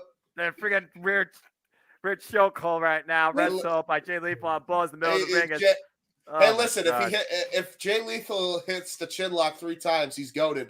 Shout Wrestling Bios. I know you don't like him, Jeff, but you know. I actually like Wrestling Bios just fine. Okay, I thought you didn't. What happened? What changed? I never said that. Fair enough. Shots in the midsection. Bowens right now looking to fight back as we're still on Restaurant Quality Picture, and we're back. Yay! Now I'm behind you guys. I paused too long. Son of a bitch. Can they claim once again retains the AEW Tag Team Champions around the line here at Battle of the Belts 5 in a no-holds-barred contest. Bowens and Lethal squaring off in the middle of the ring. I think it all just comes down to Jeff really wants Jeff to win, so that way he could say Jeff is the greatest of all time because he's Jeff. That's right. Goddamn clothesline! Holy shit! I'm sorry. Stop the presses. Jay Lethal just got turned inside out by Anthony Bowens. This is the moment right here. Jay Lethal's head was just taken off. Yeah. See, listen. See, Anthony Bowens used to be a part of the MLB, and he just got himself a home run with that clothesline. That's all I'm saying.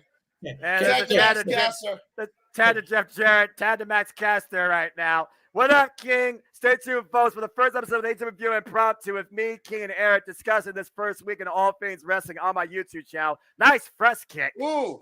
Okay, let me. AEW roster. We all don't need to have freaking lariat style clotheslines. It's okay to not have that every freaking match. I mean, it's not everybody. It's just Jamie Hayter, John Moxley, Heyman Page, Anthony Bowens, Samoa Joe. I mean, it's not everybody. So every match this week. Okay, yeah. Yeah, at least every match this week to a degree. You're not wrong there. And there's an ankle lock. Hey, how's that? Kurt Angle. I remember this. Kurt Angle, Jeff Jarrett, great rivalry from Impact Wrestling's darkest times, but I digress. Well, actually. And Greg finds it. Well, right now it's kind of a sore spot for Jarrett and for Angle and for Karen. So this is kind of weird. At least Kurt Angle won the no! Oh, no. Macho Man elbow drop to the back of the ref. Uh-oh. What the hell? It is no DQ. Oh, come on, man. I think even Jeff. Take Jay Lethal out to the outside. Jeff was even taken aback because you just saw the elbow drop. I was like, huh? And Satnam Singh. Like I said, I paused too long. I'm behind you guys now instead of ahead. And meanwhile, Jeff Jarrett and Satnam Singh taking advantage of the acclaim. Jeff Jarrett, pushing the ropes. Meanwhile, Anthony Bowens, nice discus elbow. Goodness gracious. Famous, sir! Cover! Get a fucking ref out here! 1, 2, 3! No, damn it! No, 4, 5, let's 6, 7. Yeah, 8, send Aubrey out there. Come on, Aubrey. Where you at, Aubrey? No, Mike Posey just came in. I was gonna say you could just slide Satnam Singh in there. He looks professional enough. He's not wearing stripes. Not yet. He can paint them on. That's a lot of fabric for a man to be wearing stripes. No, I mean, come on. Yeah. Ban the big man out there wearing stripes if he's doing it. And tag to Jay Lethal while Jeff Jarrett's got the guitar. Meanwhile, Billy Gunn sends Jay Lethal into the barricade. Jeff Jarrett looking to play a tune that's not rap with Bowen's head. Guitar is legal. Ouchie. Guitar is legal in No Holds Bars affair. And wait a minute. I don't think this is going to go as well as you think it will. And Billy Gunn. Oh no! It might go great. He might hit the guitar shot. Oh no! It's Boombox versus guitar. Oh no! And a trip up by Sanjay Dutt. His headband literally collapsed. Meanwhile, Billy Gunn again taking the guitar. Go ahead, play a tune on his head. Do it, man. Do it. Double J's about to get a double tune, courtesy of a guitar and a beatbox. Oh no! Like a Satnam. What's a Satnam? Oh my God! Oh my God in heaven! Satnam, no! Oh! I actually like Satnam singing. He just got smashed in the head with the guitar. He was just trying to... Billy Gunn just suffered a stroke. Meanwhile, Super Kick... He didn't even hit him! He didn't even hit him. He was trying to keep the peace, man. He was trying so hard. And the Acclaim just do it right here. Meanwhile, Satnam sings somehow still conscious. Hooks the Acclaim up. Double choke slam! Are you kidding me? There goes the Peacekeeper. Hey, wait a minute. Oh, no! Wait. Oh, my God! Oh. Posy's Ring dead. around the Posy. Good night. Satnam Singh is in a rage right now. No one can control this man. Posy's dead. Somebody call his parents. Somebody call the body bag. Get this giant out of here. Oh, look at this. Look at this. Oh, no. Oh, trying to put the shirt. This isn't legal. He's not official. Yeah, he is. He has the pencil on his head for a reason. He's an official. That's right. He's got the pencil. He can make it legal. He's not a certified W referee. He is not Bryce Resberg. Meanwhile, lethal injection. Oh, yes. Oh, my God. Cover that man. This can't be happening. This is bullshit. One, two, and wait. Aubrey Edwards. Damn you, Aubrey Edwards. There she is. That's the real official of this company. He's going to hit Sanjay in his face. Aubrey Edwards now and Sanjay Dutt face to face. Kick his head in, Aubrey. Aubrey, please. Sanjay, don't do this. Dude, Sanjay, don't do this. I swear to God, if Aubrey breaks... And Aubrey breaks the pencil. She broke the pencil. She broke the pencil. How you like that, you bald-headed idiot? Oh. That's right. Respect the damn referee. Meanwhile, Ebony Bowens, they arrive on the Jay Lethal. That's the mic drop, elbow drop, the cover. 1, 2, they Acclaim retains.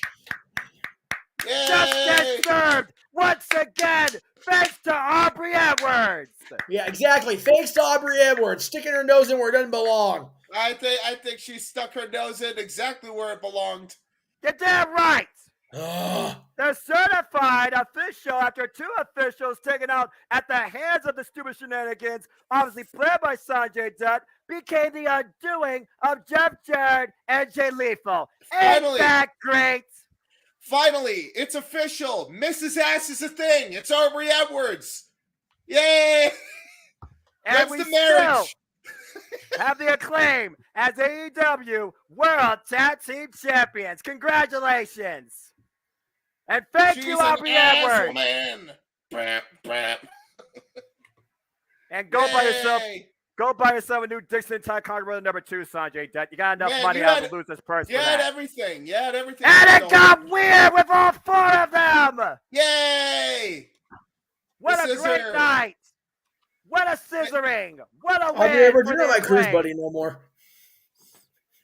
And listen, man. Listen, man. Listen. You had everything in this match, man. You had beatbox, you had the guitar, you had a pencil. I love this shit so damn much. Congratulations, Ebony Buzz, Masscaster, still AEW Tag Team Champions. Everybody's scissoring in celebration tonight. The Acclaim still retains. Oh my God! All right, Max. All right, we got it. We're scissoring on YouTube, but we're still on the air. There you go. There's the thing. There we go. Okay, cool. There we go. Jesus. Book of Hobbs. Big meaty men talking big meaty things here. Wait, what? Oh well. All right, so when is this going to be on Amazon.com, Hobbs? I need to buy this book. Right. Seriously. I mean, if it's a personal novel, he probably don't want to sell it. Right. Again, he says to you, he didn't specify who, so that might be something to watch out for. Again, what does the Book of Hobbs have in the next chapter to come? But in the meantime, we worry about the AEW-related championship as Kip Sabian looks to make Orange Cassidy embrace the change. But coming up next, Jade Cargill defends the streak and the strap against Sky Blue. Well, that's a surefire conclusion. Anyway, comments. We got Raymond Williams. God. All right. Yeah, Tony Dark, thank you, King. What up, bro? And yes, that was awesome. That was so much damn fun. Thank you, Aubrey Edwards, greatest referee ever. I agree. Although you know, it is what it is. And I was neutral. It was a fun match. We got no holds barred, so anybody could get involved. Anything could happen, and anything did. But the official actually counted the decision. There you go. Didn't Big G there when Jeff Jarrett came back? Yes, he was. Yes, right. I'll be right back. I gotta get me a drink. Right. All right, I'll be here. Jeff, are you okay? Buddy? I need a strong drink. You need a strong drink? Hey, listen, man. Your boys are cheating, and they got caught in the crossfire. It's okay. You know what? Aubrey Edwards needs to take her big nose and stick it elsewhere. Damn her stupid. Hey. You know what, Aubrey? You're not my board short cruise buddy no more. Damn it. Big nose, man. Hey. No. It wasn't a big nose. It was just a take her. Yo. Hey, listen. She has a perfectly reasonably sized nose. I don't know what. I wasn't trying to comment. I can't say anything on these damn streams this week. The last 2 weeks, I fucking starting over my damn self. I'm so flummoxed because Jeff Jarrett should be a world champion again, and he's not, and I'm mad about it. Hey, listen. I'm all for Klimt. Hey, listen, man. All I know is that at least their theme rules, because they finally improved those godforsaken drums of that awful mixed theme. So, you know, I mean, it finally sounds good. It finally sounds good. Yes, I know. How you do? I love this shit so damn much. I love professional wrestling. Damn it, that was so much damn fun. I just started on the real though. I love Aubrey Edwards. She's a great referee. I just get caught up in it, and I just like praising Jeff Jarrett after spending the entire summer running him down, saying it is what it is. I love the fact that you're praising him. I'm criticizing him. That's the beauty of commentary. Jeff the color guy, James the color guy, me the play-by-play guy. That's it. I love this so damn much. I just started my 2023 career. I kept being a real dick and said it took her 2 times to break the pencil. Hold the fuck up. When did Elmo have a dad? He was always an orphan to me. I'm seeing like a commercial for vaccinations and shit, like .org, and then Elmo apparently has like some dad with a freaking goatee and hair. It's weird, man. Like, you have to actually see what I just saw. It was kind of weird, man. It was freaky. I'll tell you what. I'll tell you what. JJ is our resident Muppet. Wow, fucking hell. Muppet. The Muppet. JJ. Rero. That's right. Our Rero Williams is our resident Muppet expert. He'll be on Open Mic Night tomorrow. You can ask him who Elmo's dad is. There you go. Yeah, because like, what the fuck? I can't. I just saw. I swear I wasn't seeing things. Like, hold on. I'm gonna look this up. This is the kind of shit that started Open Mic Night last year because us three seemed to keep things civil and sane for a 2-hour show. I love my God. Okay, I wasn't. All right, this is what I saw. Hold on. I got it. I got the fucker. Okay, I'm still not back, so you're good. All right, everybody. All right, so I'm going to share my screen. It's God, here we go. Specifically the screen. And I'm back. Option. Look at this. Ortiz and Kingston. Put that up on the screen. This is a real thing. Who the fuck is this geezer? I don't know. Why does he have a blonde goatee and blonde hair? Maybe he's Scott Steiner's long-lost third brother. Elmo Steiner? Yeah, there you go. Yeah, Elmo Senior Steiner. Elmo Steiner is your hookup. Holla if you hear me. Well, there's a clip for the New Year's Eve next year. What? Ortiz and Eddie are trying to cut a promo. We're sitting here cracking on Elmo's pop or some shit. What's going on? Well, Jeff, it looks like the House of Black's been challenged to a tag team match by Eddie Kingston and Ortiz next week on Dynamite. Yeah, it will be supposedly tag team, and it will turn into a trio by next week. Anyway, right. Fine.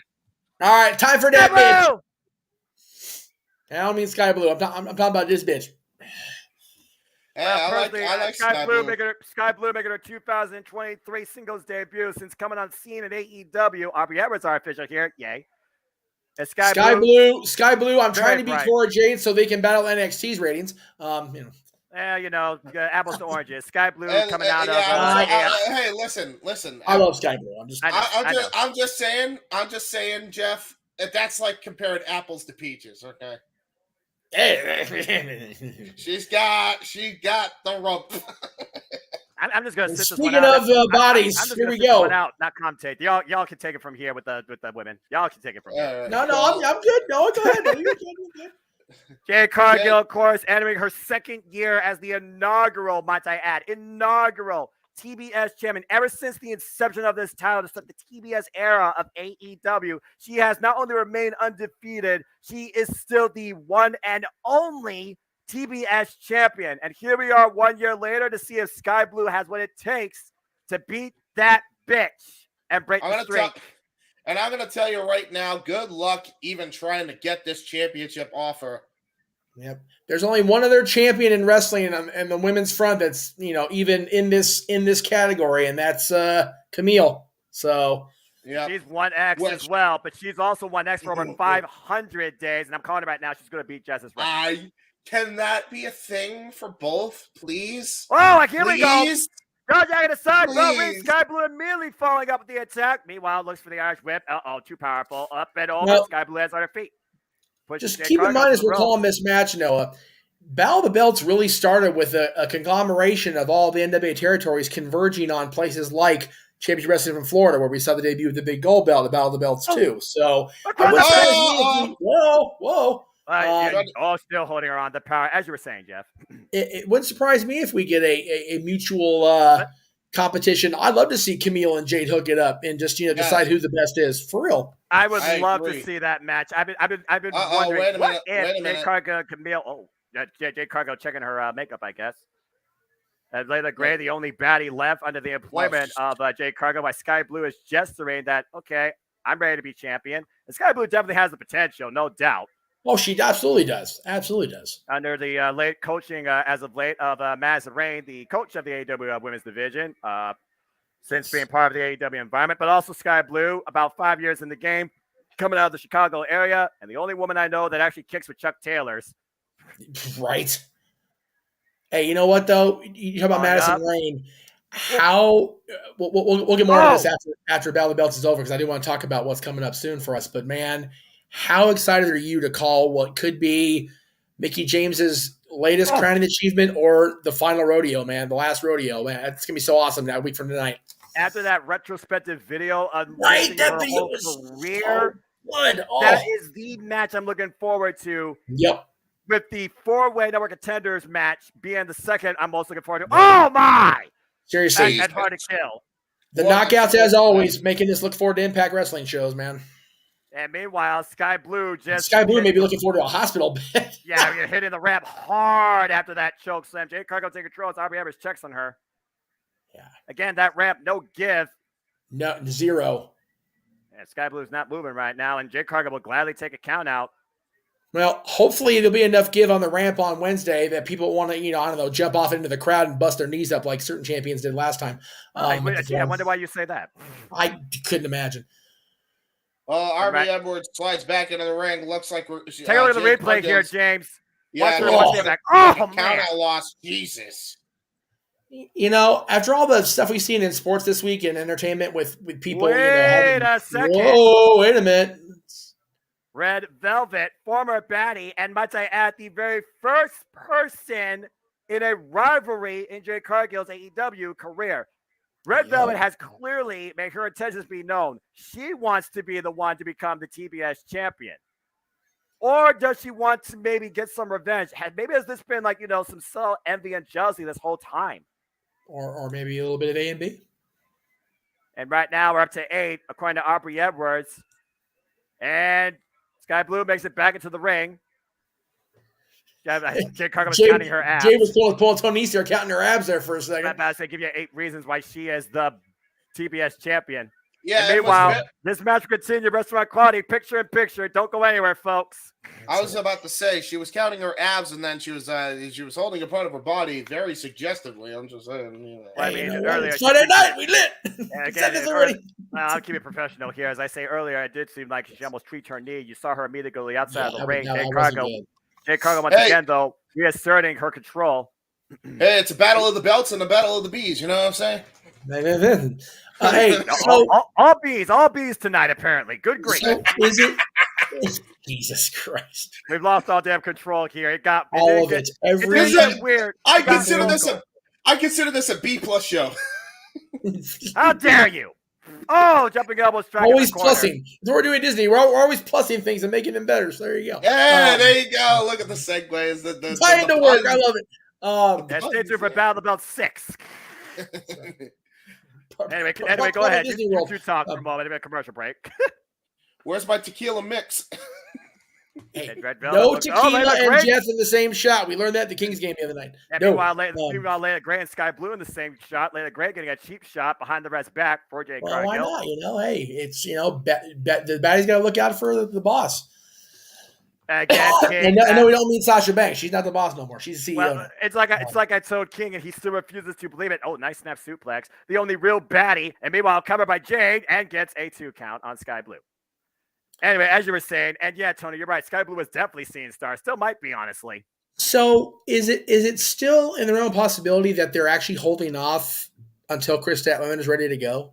Oh, yeah. Well, I would say yes, because Tony Khan did promise that he is going to push Chris. And at this point, what else are you going to have Chris Statlander do when that is still unfinished business? They were constantly setting that up. So Red Velvet honestly just might be, as much as I hate to say it, a filler program here considering the history with Jade Cargill. So at least there's a sense of continuity with those two. And at least in the division, and it looks like with both championships now, the roster is, not only deep enough, but it looks like it's talented enough again to actually run that program. I'm okay with it. Like I said, the start of 2023, new set, new AEW. It feels like the AEW ecosystem is finally organizing itself, although I still feel like the Butt Boys segment did not need to be on the show. But I digress. Hey, listen, back elbow strike. Boys were the ass boys, man. They are what they were. Oh, just give me Danhouse's music video. It'd still be shorter than that Ass Boy segment that took away time for the freaking main event of the women's tag. Right. That's it. Yeah, it's true. But I digress. Buy our shirt. There you go. Yeah, there you go. Can she stay healthy? It's one of those things, again, you go in the industry, you go into, the unexpected. Things happen. And unfortunately, an ACL, MCL tear, whatever the hell you want to call it, is something that just happens out of nowhere, and you are out for virtually a year. Countless individuals have faced that, including Bayley, for example. Yeah, and it's one of those. Ask Rey Mysterio about knee injuries and how long they can prolong, or how long they can sustain and be involved in their career. Dad's on my screen again, and it's scaring me. You poor. I like this. We're clearly not watching the same broadcast of AEW because I'm getting the Hulu commercials. I think we're all getting different commercials. That's what I think is happening. Because we're in different parts of the country. That's why. So, well, it still doesn't make it any less stupid noise. I'm finally back. Meanwhile, I'm finally back. Hello. And meanwhile, attempted Irish whip. Sky Blue in the ropes, off the ropes, and Jade Cargill takes her up and over. Oh, Sky Blue though. Look at this. Trying to take Jade Cargill. Whoa. Wow, there you go. Good agility here. Sky Blue. Come on, Sky Blue. You got to stay on, Kurt. You got to stay on the chip. Rising knee strike. Jade Cargill follow in. Takes her out the knee. That knee from earlier. Went for the first kick. Denied. Round. Oh! Nice. It's a Guri. You know, I like about this tonight as far as the Battle of the Belts and also on the end of Rampage, the secondary titles are getting big showcase. Oh, man, oh man. And that was a big showcase boot there for Sky Blue. Yeah, I know that, but we saw kick.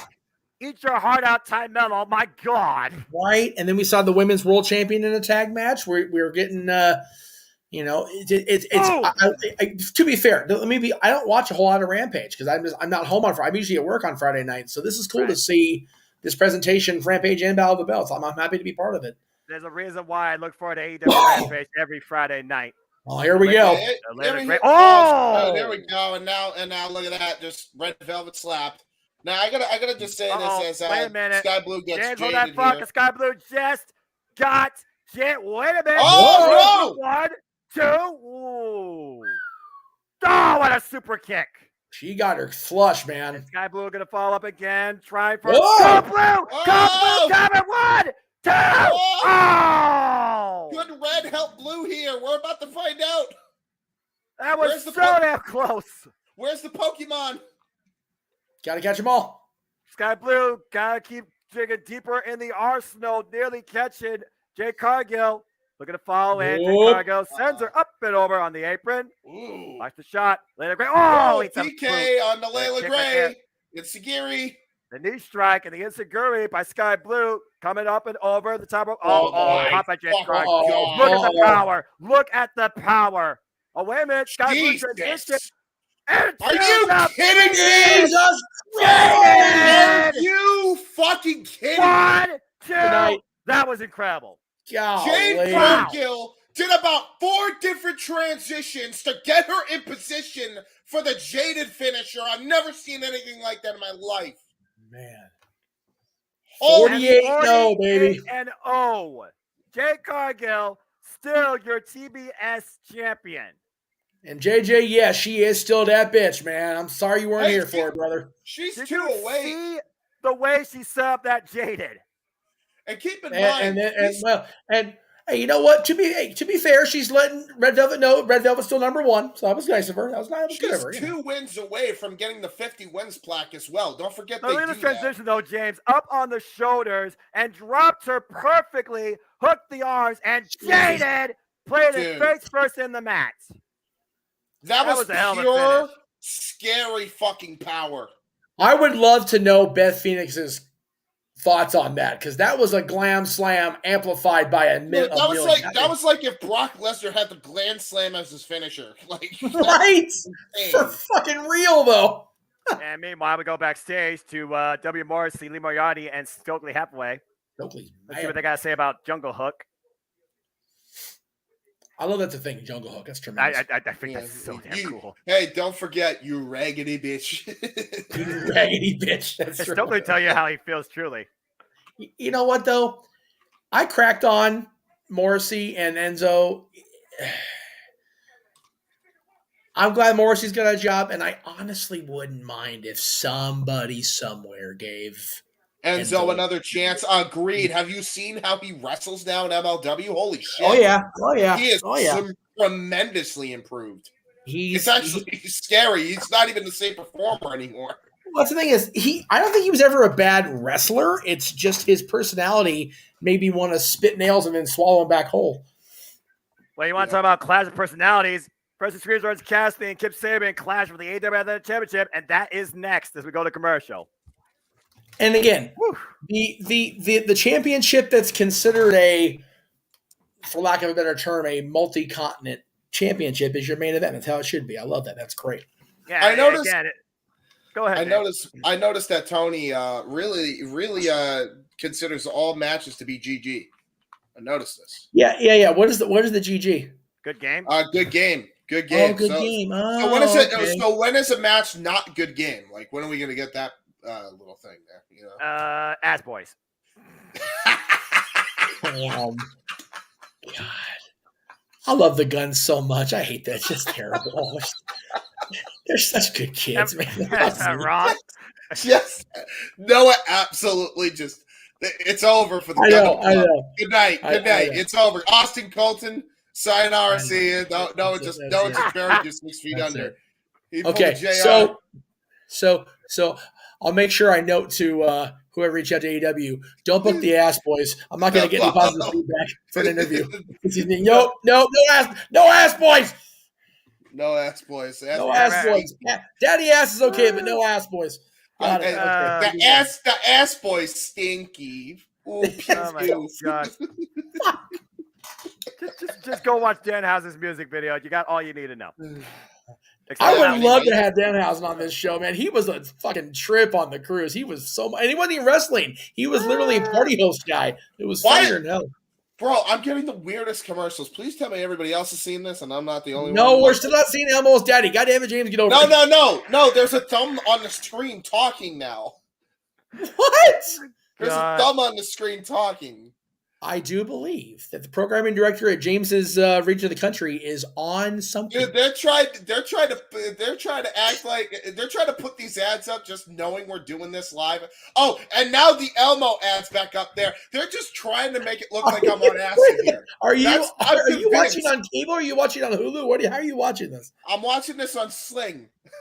Okay, well, Sling TV is a whole other animal. I can get in on that shit. Sling is legitimately, I think, just trying to air these ads to make me look like a fucking crack addict. You know, that's what I think is happening. I'm a crack addict.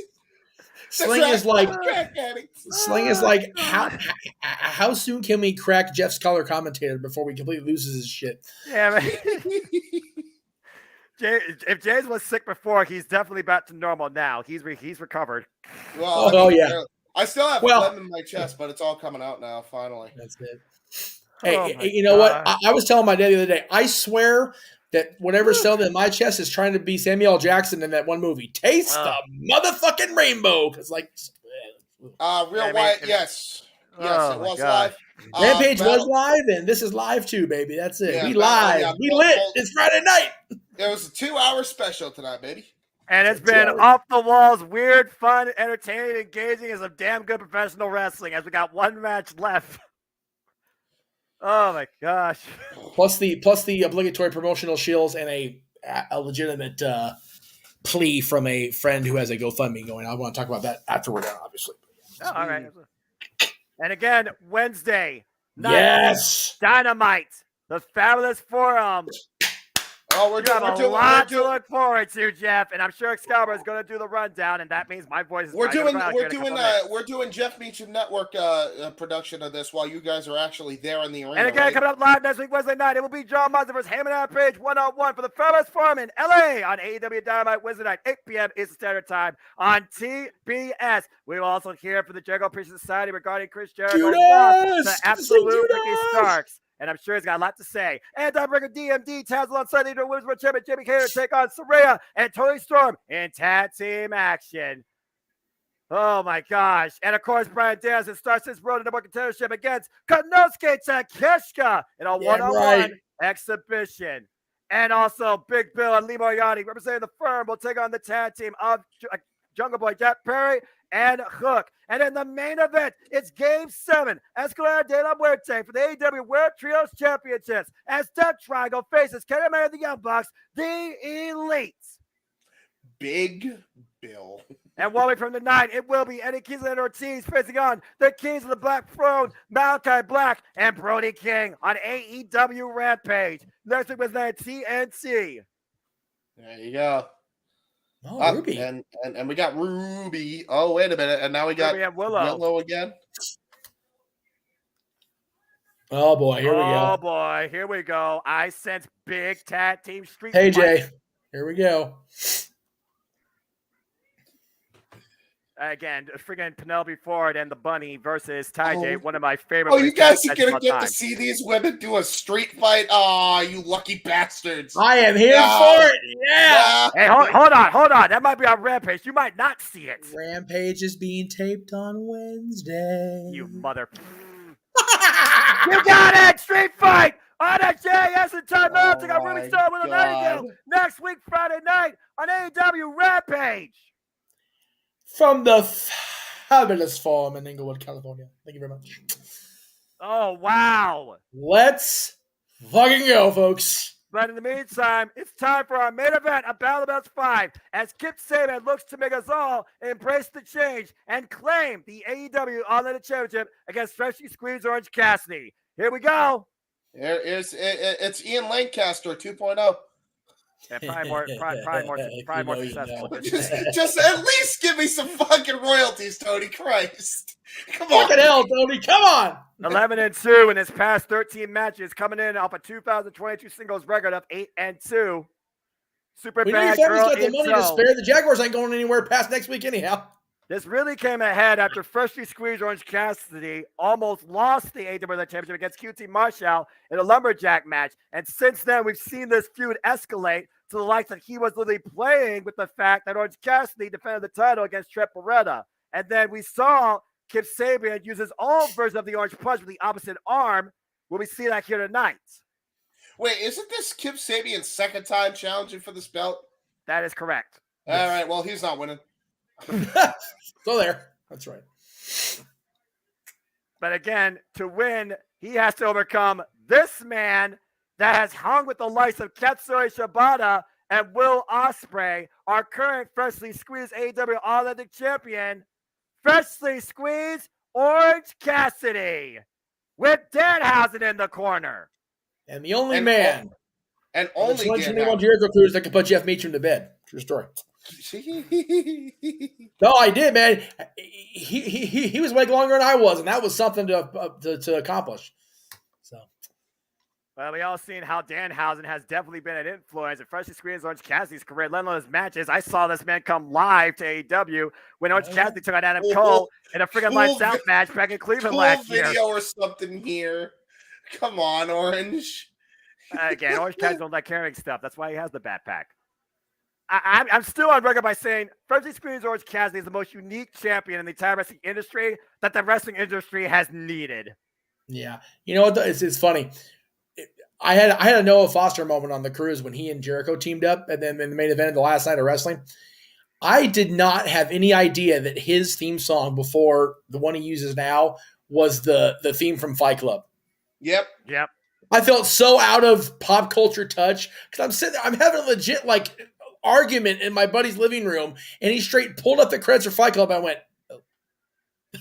Surprise! Whoops.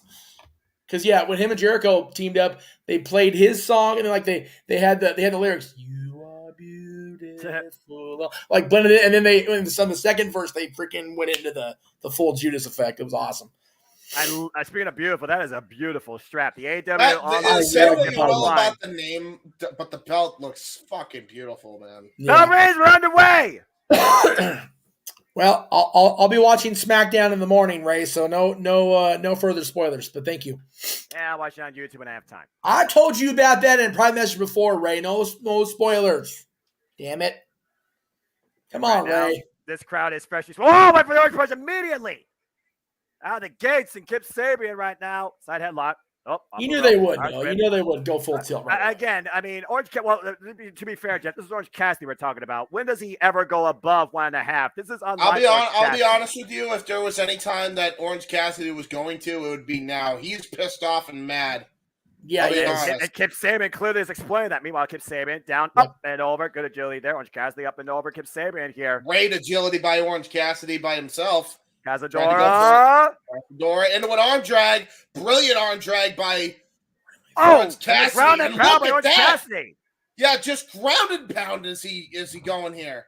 Well, you did allude to, James, how Orange Cassidy might be a little bit more emotionally unstable. Yeah, definitely for right now. And not only that, Kip Sabian going to take some time on the ringside chair here. I'm just going to say this for the record. There are no... Oh. Uh-oh. All right. You don't wear another man's shades, particularly Orange Cassidy, all right? And now he's singing In Your Head by Zombie. Damn.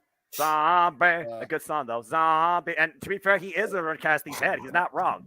Psychological warfare been the friggin' MO of this newly recreated Kip Sabian. Of course, Kip Sabian has to be aware the only way the title changed hands would be a pinfall or submission inside the ring. Yeah, and meanwhile, hey, look at that. A friend came to the ring. Yes. I mean, you know, she's only on the outside.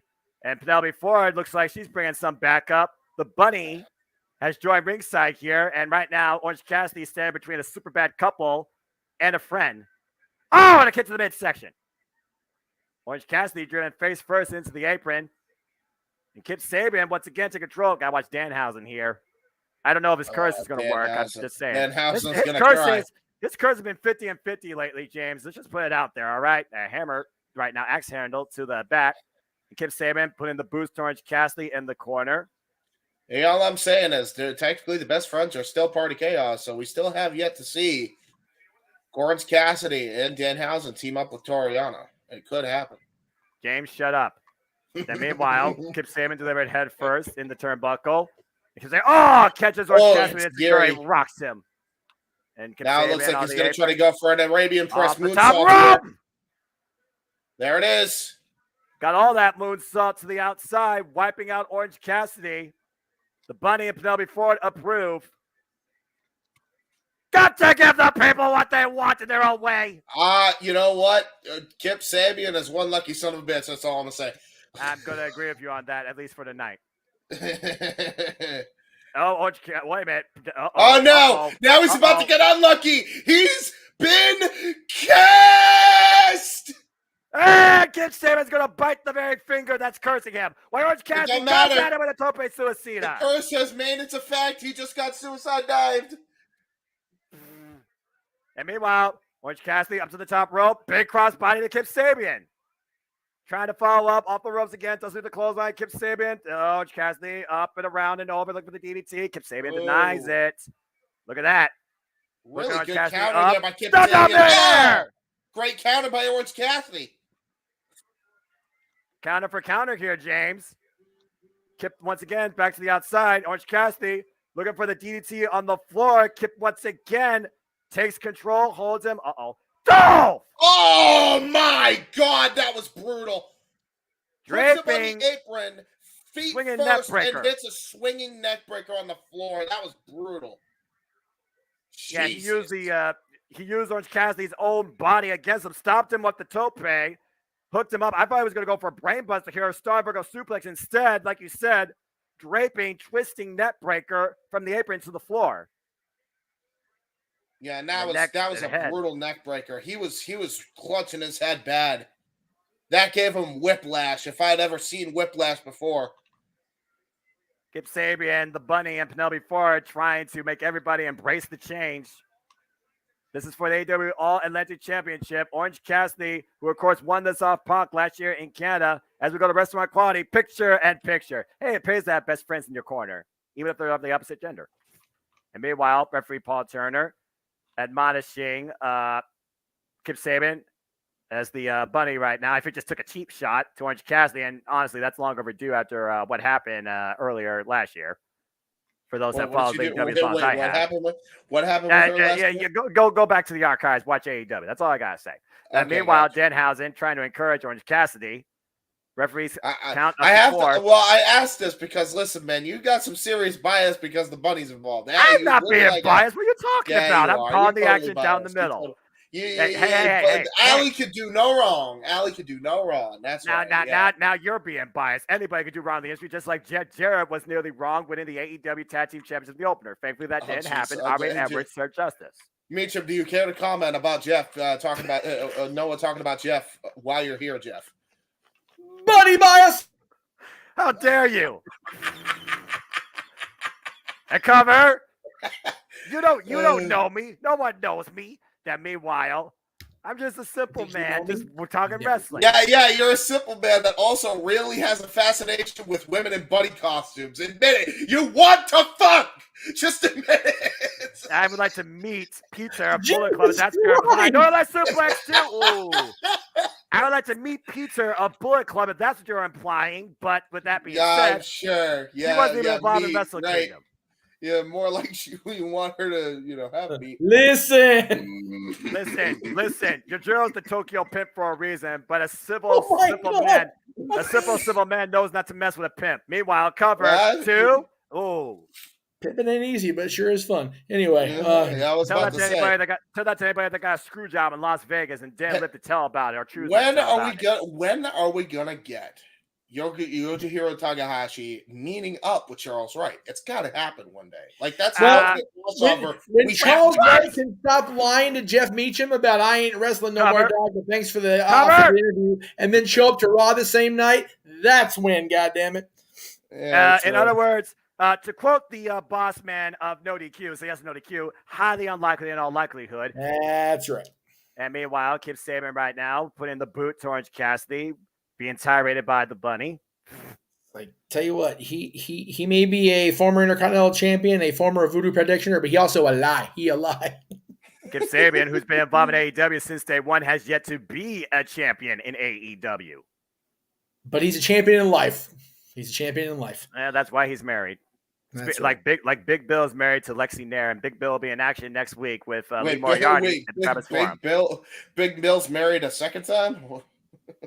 I guess so. Well, I guess with the name, is that why he went with Big Bill? Is that like his wife's maiden name, or like what? Well, considering Lexi Nara, I believe, is the daughter of Diamond Dallas Page, you tell me. Irish whip in the corner. And I don't think you need a diamond cutter to show you that either. No, but at least he's building where being self-high-fiving anymore. That's a good point. Terrible. And Kip Sabian calling his shot, looking for the cannonball in the corner as we return back to action. That was vicious. Our main event continues tonight here at AEW Battle of the Belts 5. Kip Sabian looking to claim the AEW All-In Champion against Francis Squeeze Orange Cassidy. Danhausen in the champion's corner. Penelope Ford in the Bunny and Kip Sabian's corner. And meanwhile, looking for the cannonball again. Orange Cassidy gets out of the way. Bad landing for Kip Sabian. That cannonball sent on. Orange Cassidy might be a bit rot here, but he's trying to get back in the match. Both men in a dangerous spot, though, on the apron. Sending the corner turnbuckle. Uh-oh. The referee even asking, what are you doing? Paul Turner. Oh, no. No. Kip Sabian, Orange Cassidy up on the second rope precariously on opposite sides of that corner. One of them might be looking for a superplex here. As soon as they get down from there and get back in the ring. Shots to the spine, broke the grip, looking to hook the leg. Orange Cassidy. Uh-oh. Oh, wait a minute. Orange Cassidy going to the inside of the corner now. Kip Sabian up now. Getting his footing to the top rope. What the hell is he looking for here? Going to try and powerbomb him maybe? Orange Cassidy. Yeah. Good luck with that. Beach break time. Oh, wait. Yep. No, maybe not. And not sending him to the beach yet, it looks like. Kip Sabian. Oh, headbutt. Oh, God. Apparently he was thinking awesome bomb, says Excalibur. I haven't heard that call in years. The superplex for Orange Cassidy from the second rope. You heard that more than enough. Well, I definitely heard that one. Good grief. Both men looking to try and pull out the move. Orange Cassidy finally gets the back of Sabian. Sending him hard down to the mat. Elbow pad off. Finally looking for the orange punch. Wait a minute. Referee back turn. And Kip, there's one word for you, Allie. Ejection! And Danhausen didn't even say, bye, see ya. Again, you're caught red-handed. And guess what? Now hold that thought. Danny switch, Orange Cassidy, Kip Sabian. Where's Penelope? Get Penelope out here, man. But Penelope Ford did not get physically involved. You got to keep that in mind, James. That's fair. Did not get physically involved. And no, but she was on the apron to cause the distraction. Though, so oh, boy. Uh-oh. Butcher and the Blade. As soon as the blade was ejected, Butcher and the Blade came in place. One became two, and Danhausen's in trouble here. Danhausen trying to fight back. Oh, meanwhile. Oh, what a... Oh, my God. Well, that's how you stop a man that could curse you, for sure. And now the Butcher and the Blade are making their way down the ringside. Paul Turner's wondering what the hell's going on. And Orange Cassidy looks like he's a man onto himself here. But Orange is just looking on, James. He's not even focusing on his opponents.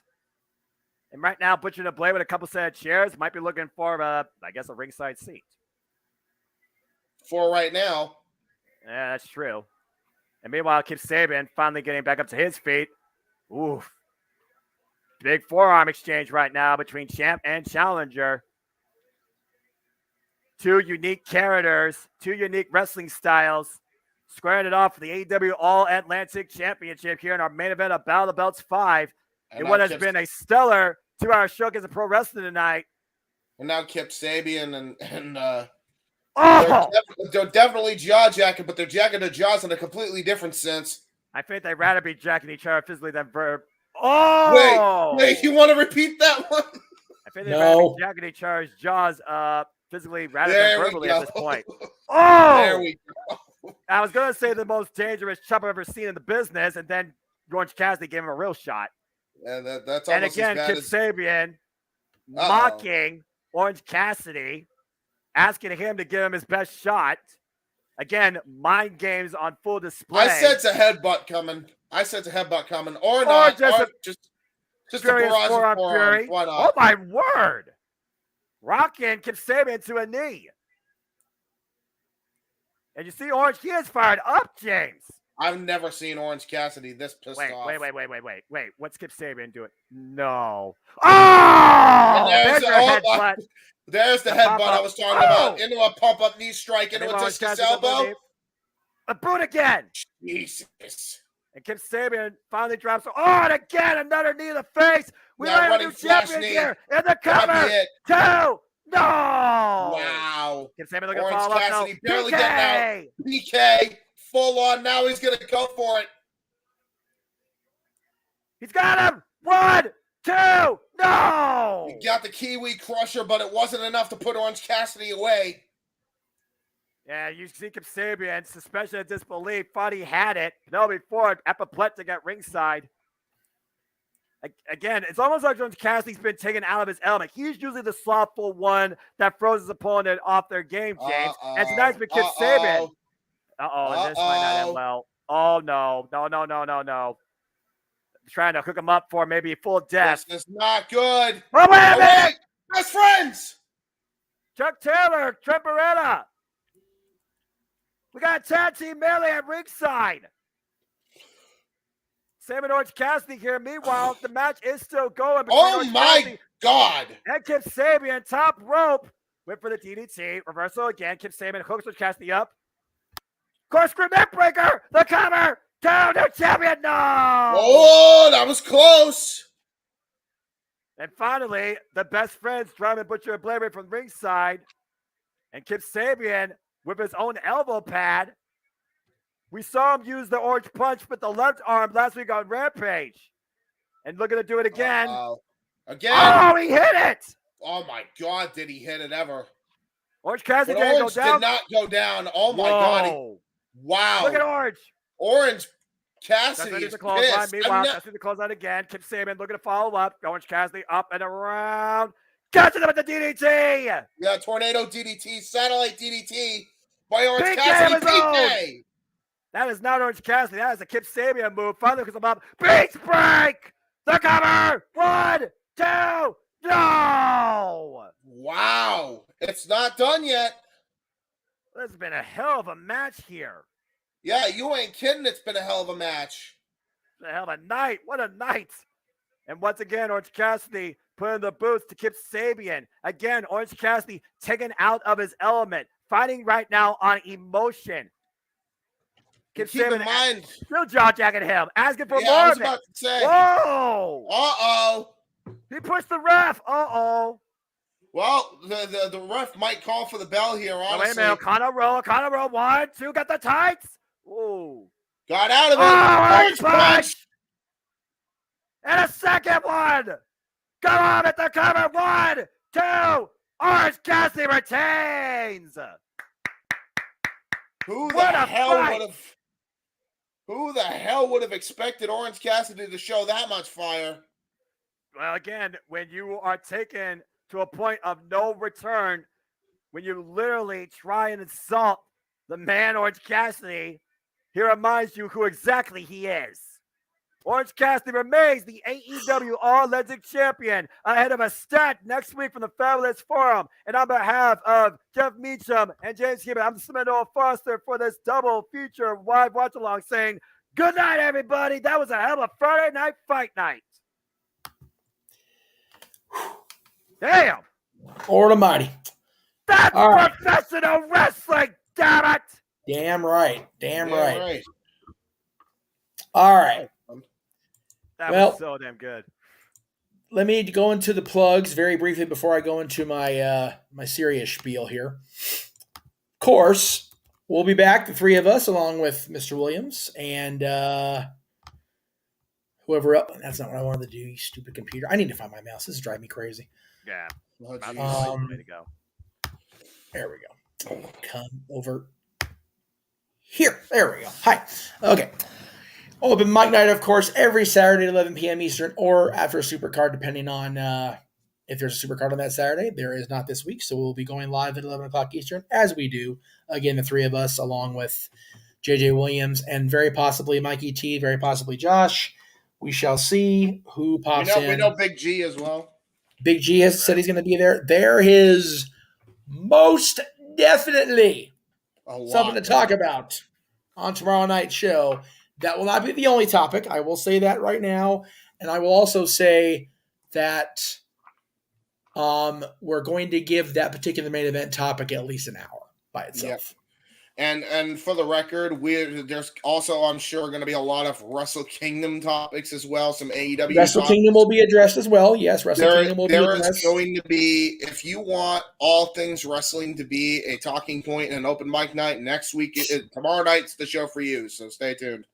Yeah, people were there were a few dissenting votes on the fact that we did not cover current topics the last 2 weeks. Well, kids, strap in. We're doing that this week, without a doubt. You can also people get off your high horse. Even wrestling fans and enthusiasts need to take a break from current events. Agreed. And even the guy that doesn't do anything but wrestling on his free time actually sang Christmas carols and talked about the ha-has of the year. So you don't like it, then you don't like Noah Foster, and you're just a bad person if you don't like Noah Foster. So I agree. Also proves I'm not a robot. Thank you, Google. That's right. He is not a robot. He is a man. Anyway. Damn it. Hey, all I'll say is if Aaron needs me to get that Dynamite recap to look current, I'll do that, because apparently we got to stay current to topics. I literally haven't had that drawn up since late last year, and I haven't. Okay, shut the fuck up. Hey. I think I'm getting the same notifications. Group chat. Shush. Thank you. Okay. Shut the fuck up. I'm trying to work, and you know I'm trying to work. I'm trying to work here. Well, fuck it. I'm just gonna say it now because he blew up the fucking chat. Don't. I already gave him the shit on in the chat. But he kicked himself in the dick. No, James, it's bad, James. No, I'm the boss. All right. Boss chaos. I made the proper decision to mute the notification so I wouldn't be distracted anymore. That's my choice as a human being to not be a dick on the air. But goddamn it, group chat, knock it off. Okay, now. Proud of you, Jeff. Proud of you. I appreciate you. If you are down for the new version of the No DQ recaps, which are really not recaps, they're more of a review and recap, because he's not only recapping the segments, he's ranking them as far as worst to best. So check it out every Monday, every Wednesday, and every Friday after SmackDown. He's still not doing Rampage, even though it's live tonight, so whatever works. And the No DQ review is now on Sundays. I will not be on this Sunday because when the No DQ review goes live this week, I will be 5 o'clock. I will be right smack dab in the middle of my shift at the happiest place on earth. And yes, it is happy, not merry again, because Christmas time is officially over this coming weekend. All right. And of course, Talk Wrestling will be back live Tuesday night, very likely from Casa de Casa, because I will be bunking with JJ for the night as we head into next week's Dynamite, which of course he and I will be there for. Now, James, you asked earlier about the coverage of Dynamite and Rampage next week. Yeah. Because JJ and I are going to be there, I will say go for it. I just don't know who's going to be producing it because both your producers are going to be in the building. Well, it just so happens that I know how to get into StreamYard and use StreamYard. So if JJ gives me his StreamYard information, I can do the deal. Good shizzit. All right. Although I would, for the record, I would prefer yours so I can also stream it on my channel, though, because I don't think he has my channel link. You got my voice for both Wednesday and Friday next week, bar none. And not only is Talk Wrestling going to be on, Talk Wrestling generally follows NXT. Now, we don't always cover NXT on our live streams because, NXT just kind of is what it is, right? But we have elected within the group that this Tuesday's NXT, which will be New Year's Evil, will be a watch-along as well. So there you go. That's our next watch-along. Will be Tuesday. For the first time since doing this for the Japanese Multiverse Media, it'll be my first episode of NXT live play-by-play commentary. So not Noah's NXT will have play-by-play from Noah. So there you go. It's better, but still not. It's not. But then the play-by-play we are looking forward to, without a doubt, Noah. We're all going to be in on this one, my friend. Yes. Hard to Kill. Impact Wrestling's first pay of the year. Oh, and stay tuned at 5 p.m. Eastern Standard Time next week, Friday. The Simple Powerful Duel. Me and Jared 1,000 Names will give you our own Simply Predicting preview and predictions as always. And the Impact Wrestling League 2023 begins. Because you and I will be commentating that with the other boys, I will also be joining you for that with Jerry Slaughter. So there you go. I'll ask Jerry, and as long as he's cool with that, I got no problem with that. Because we've almost made an Impact almost an exclusive thing for me and him. But since this is a pay-per-view and not a monthly special, I don't see no problem in that. I'll create a group chat to confirm everything. Cool. And this is Impact's first big show of the year. Impact always seems to deliver out of the gate. You've got the world title, the Knockouts title versus a career. You've got a number one contenders knockout match. You've got the world tag titles, the X Division title, the digital media title, a Falls Count Anywhere match, and a long-awaited grudge match between Jonathan Gresham and Eddie Edwards. Noah, what's the phrase? Let's fucking go. That's right. Let's fucking go. And I'm going to say it till the cows come home, because anything I practically watch, outside one thing, on a weekly basis, always makes me say this to a degree. That's professional wrestling! Damn it! This pay-per-view, this 8 matches they have announced, plus they have matches on the kickoff as well, the Countdown to Hard to Kill on YouTube. And luckily, those will be announced on this coming week's episode of Impact Wrestling. The Go Home in the Hard They're actually already announced. I just didn't want. I can only get 9 things in a graphic and make it look good. That's fair. That's fair. I'll good. So I can make the form early. So stay tuned. The matches are here. You know. I actually have all the graphics. So I'll send them to you once I get them properly Jeff Meacham Network doctored. All right. But the 2 matches that are on the kickoff. Stop. No. Come on, work with your computer. Damn it. The technology. It's a phone being a bitch. Countdown to Hard to Kill for the it looks like it's not for, it didn't say it's for the tag titles, but it's the Death Dolls against Tasha. It's because of trios match. I'm sorry. It's the Death Dolls against Tasha, Savannah, and Giselle. Nice. And then a looks like some sort of 6-pack challenge craziness. Allen Angels.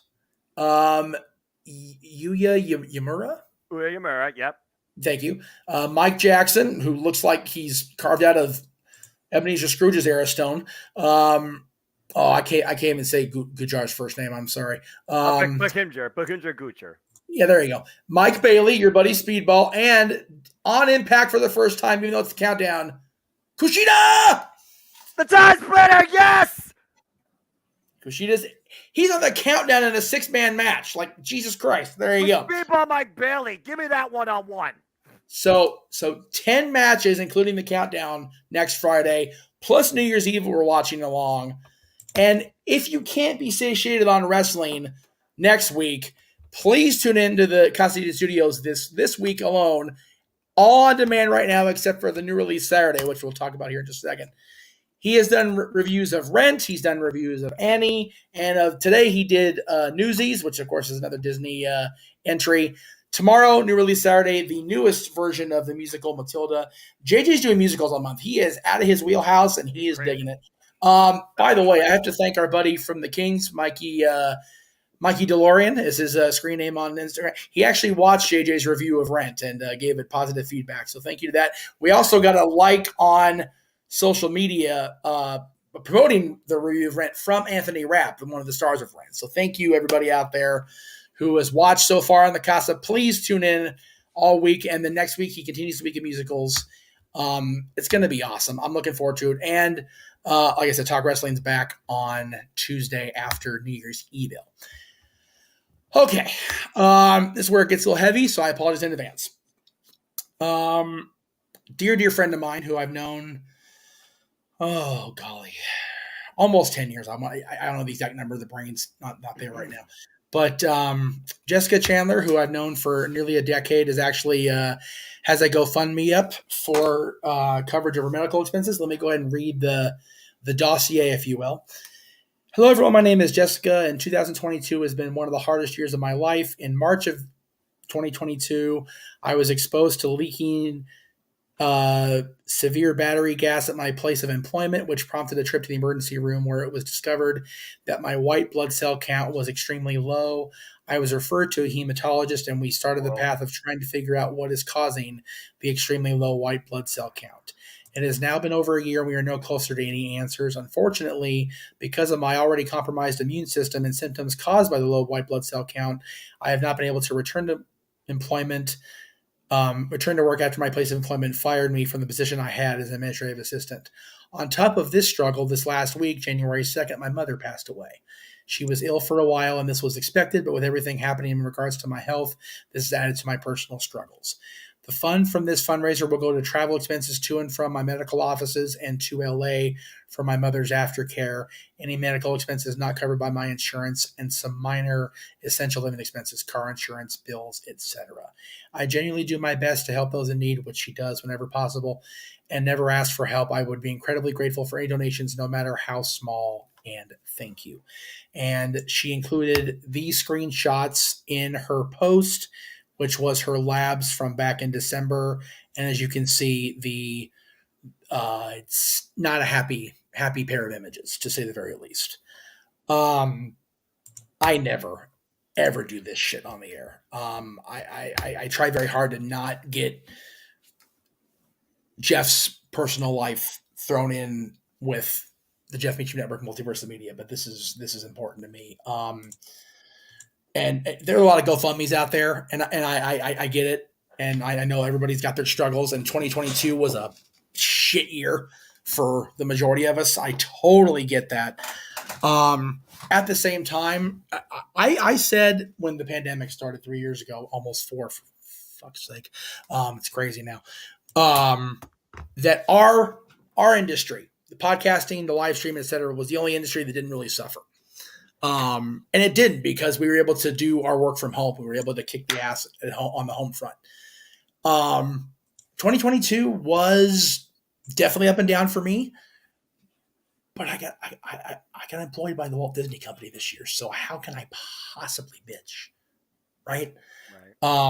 So I'm asking everybody that's watching to donate anything you can to Jessica.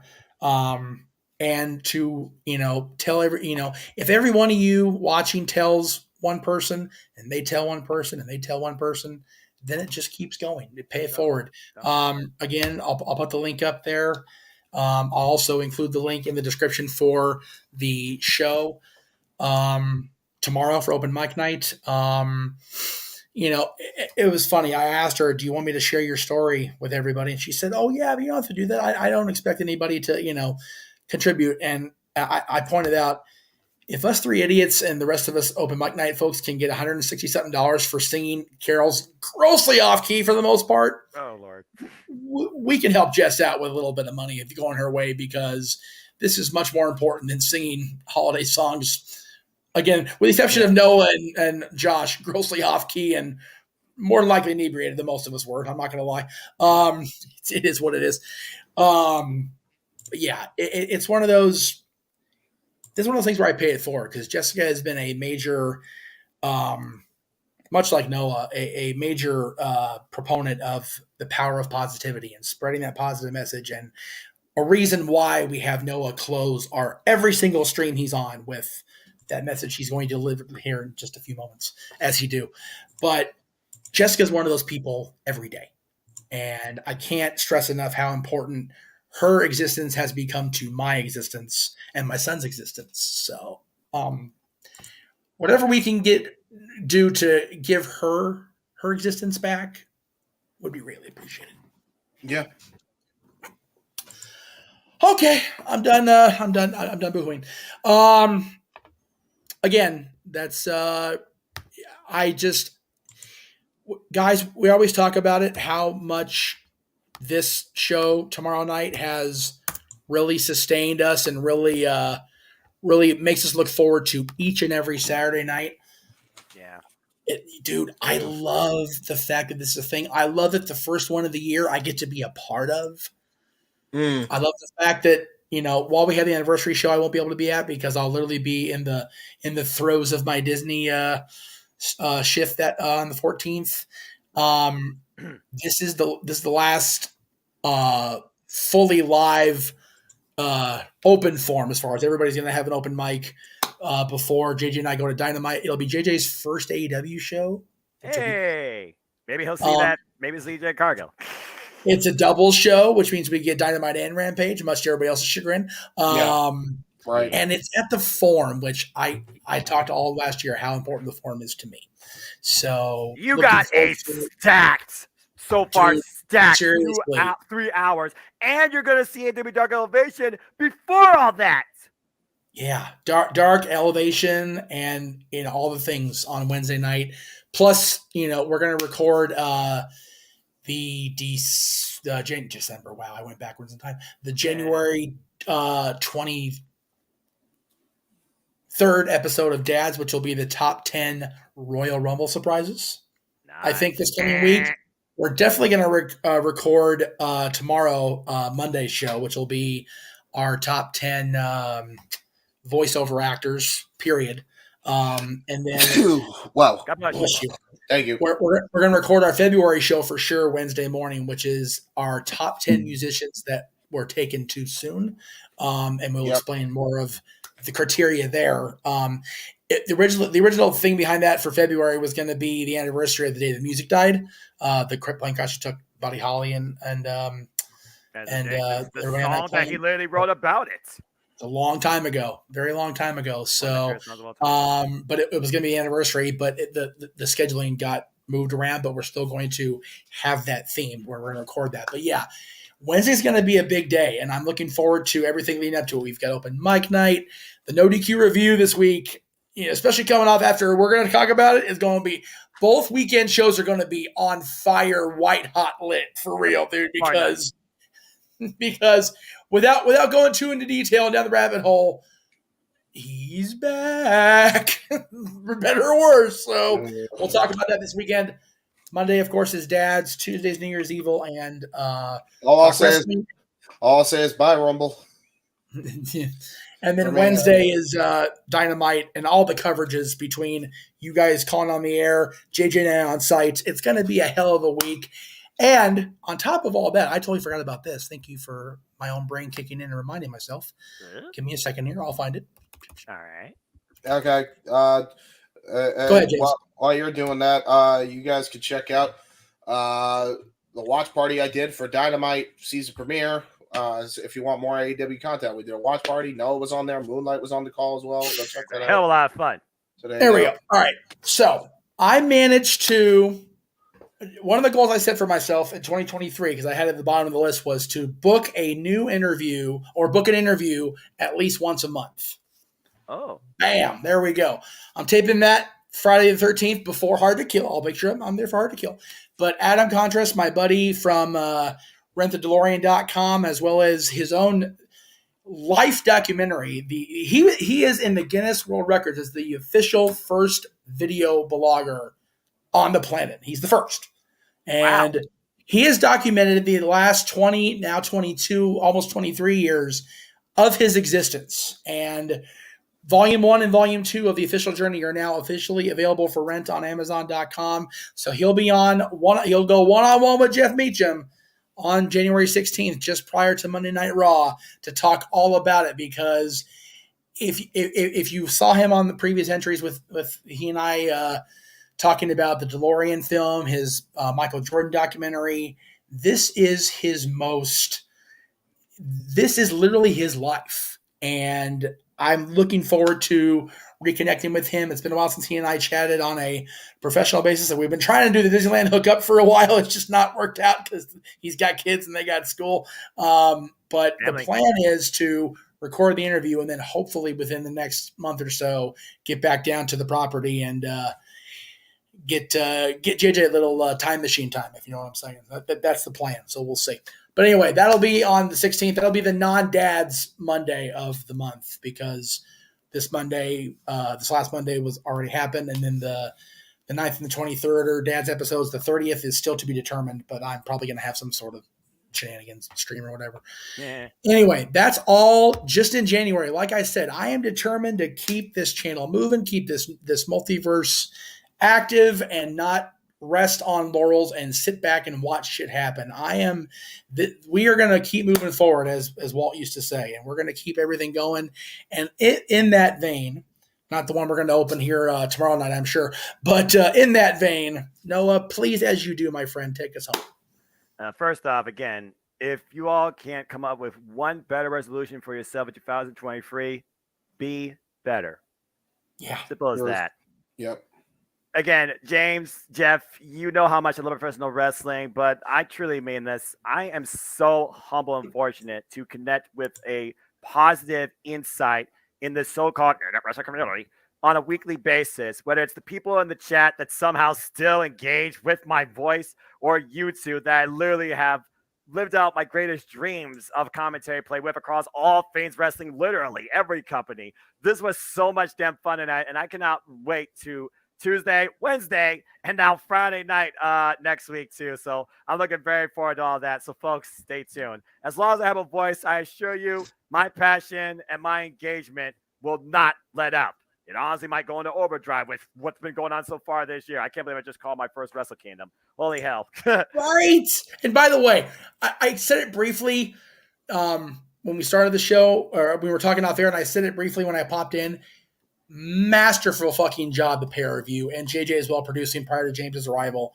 You guys went above and beyond anything I could have expected. Unbelievable job. Thank you so much for letting our audience here in the United States and our audience around the world who doesn't have access to Japan World. I haven't even watched the show itself back yet. I just watched your call of it so far. So I actually gotta get on the New Japan World. Thanks for the hookup. For the record, when you watch the show, I would actually recommend having the commentary on low volume and just having it in sync with Noah's calls. It was that fucking good. I will do my best. It's difficult for me on the TV I have here because I don't have my full setup over here because I'm literally kind of squatting in the house trying to keep everything, rain protected in the garage. So, right. This weather's Mother Nature. Bananas. But yes, I will do my best to keep everything in sync. No, not the band. They're long retired. Thank God for that. Don't say that too loud around Caitlyn. Don't say that too loud around Caitlyn. Or wait, is she a Backstreet fan? I don't know. I don't know boy bands. I don't think she's either, but I could be wrong. I don't know either. I don't follow pop culture. Anyway, again, thank you everybody across different Multiverse media, on screen, on demand, in the comments, in the audience for your continued support and engagement too. It's not layup anytime soon, I assure you. But if you actually do want to know more about me, know this, for I am just a simple man and a lifelong fan of professional wrestling. Damn it! But I digress. Find me on Instagram, Twitter, and YouTube, and in Foster 1916 for all things wrestling. Shout out, of course, to the entire AEW family on Twitter. We just literally invoked our first AEW view impromptu. So stay tuned for that on my YouTube channel. What I thought was going to be brought back in Revolution, because of the stuff brought forward, particularly tonight, the Inquirer thought that we had to bring it forward while the iron was hot. So we did. So stay tuned for that on my simple YouTube channel. And again, I'll get the new intro ready for that. What day is it? No, it was pre-recorded. So we just did. Oh shit. Okay. Yeah. Is it? Okay. So is it? Eric did it on his channel. Okay, never mind. Yeah, it was basically Zoom. So it's on my Zoom cloud. Cool. I just got uploaded to the YouTube channel. That's one less thing I have to do. That's fun. Yeah, exactly. And again, James, you stretch yourself, I think, sometimes too thin. You are a brilliant creative mind, but give yourself some rest, man. We appreciate you, but don't burn yourself out. On that front, James, for tomorrow, Mike Night, if you want to update your promotion since we're well past December. Oh, yeah, yes. Right. Yeah, I will. I'll be updating. I was gonna tell you off air, but just hit right now. Yeah, yeah. Put a smartphone reminder to update that thing once a month for your sake, dude. Good grief. yeah, right. Because there's been a lot that's happened. Oh yeah. Again, folks, stay tuned for the interview impromptu, the first episode 2023. Where the forum goes from here. Stay tuned. That'll be up on my simple YouTube channel next week. Good Lord Almighty. Busy week, and we're just getting started. Again, we'll be back here in the Jet Mission Network, Multiverse Media, to bring you play-by-play live commentary coverage of NXT, somewhat my NXT, New Year's Eve. We'll also be back here, me and James Keebert will be bringing you, of course, coverage across the Multiverse Media for both AEW Dynamite and AEW Rampage from the Fabulous Forum. And next week, Friday night, right here, we will be bringing you play-by-play live reactions, commentary coverage for Impact Wrestling's first preview of the new year, Hard to Kill. And might I add, all the similar predicting leagues that I kickstarted last year, they're back, and they will be starting again this year, starting with the Impact League. Hard to kill the first event. Stay tuned for the official form, Google form, of course, across my social media platforms, too. And the first Cinema Predicting panel, the Simple Impactful Duo, me and Jared 1,000 names, possibly James Hebert, too. Maybe the Simple Impactful Trio debut. On my Simple YouTube channel, instead of 5 p.m. Standard Time, live Friday night next week. And, of course, as Jeff alluded to, Open Mic Night tomorrow. And Open Mic Night is a constant every Saturday, no matter what, as January rolls on very hot. But as always, I'd like to conclude, there are no winners, no losers, no betters. They're just fans with opinions, but it's passion we all share. So at the end of the day, folks, support one another, respect each other, protect your mentality too, and treasure your families. And just enjoy life and enjoy professional wrestling. It's as simple as that. God, I love this shit. What a kickoff to the new year. And we'll continue on tomorrow night, Open Mic Night, guys. For now, for the simple man with the spectacular voice, Noah Foster. For the He-Man, James Hebert. The man who was scared of Emil's father and everybody else on Sesame Street. I am Jeff motherfucking Meacham. This has been our coverage of AEW's doubleheader Open Mic Night. No, wait a second, Jeff. Botch! You got something in there. Also botch, but ding, ding, ding, ding. Super chat. Super chat. Super chat. It's super chatty. Yow. Super chat. I didn't know there was. Right. Hey, he's got a color X. WWE, I say 250 billion. Okay, so I think it's a bit quick on that one. Also, bots 250 billion. Are you kidding me? That's a lot. I don't even think the Fox deal itself is worth 250 billion, let alone the entire company. No, Fox deal wish it was worth that much. They're not even making half their money. So we're gonna talk all about all the possibilities, the possible suitors, if you will, all that shit tomorrow night. But knee-jerk reaction to the question? No. I'm gonna say no. Not AEW. No. But with that said, there you go. Yeah. Will WWE get bought? That's a whole different question. That is a question we will definitely deep dive into tomorrow night. And I'm just going to say this, ... Yeah. When is the better question? To be continued. Jeff, go ahead and send us out before that happens again. For Noah, for James, I am Jeff. We'll see you tomorrow night on Open Mic Night. And thank you for watching our coverage of Rampage and Battle of the Belts. We will see y'all next time. Have a good night, folks. Thank you, Aubrey, for saving the AEW Tag Team titles. Damn you, Aubrey.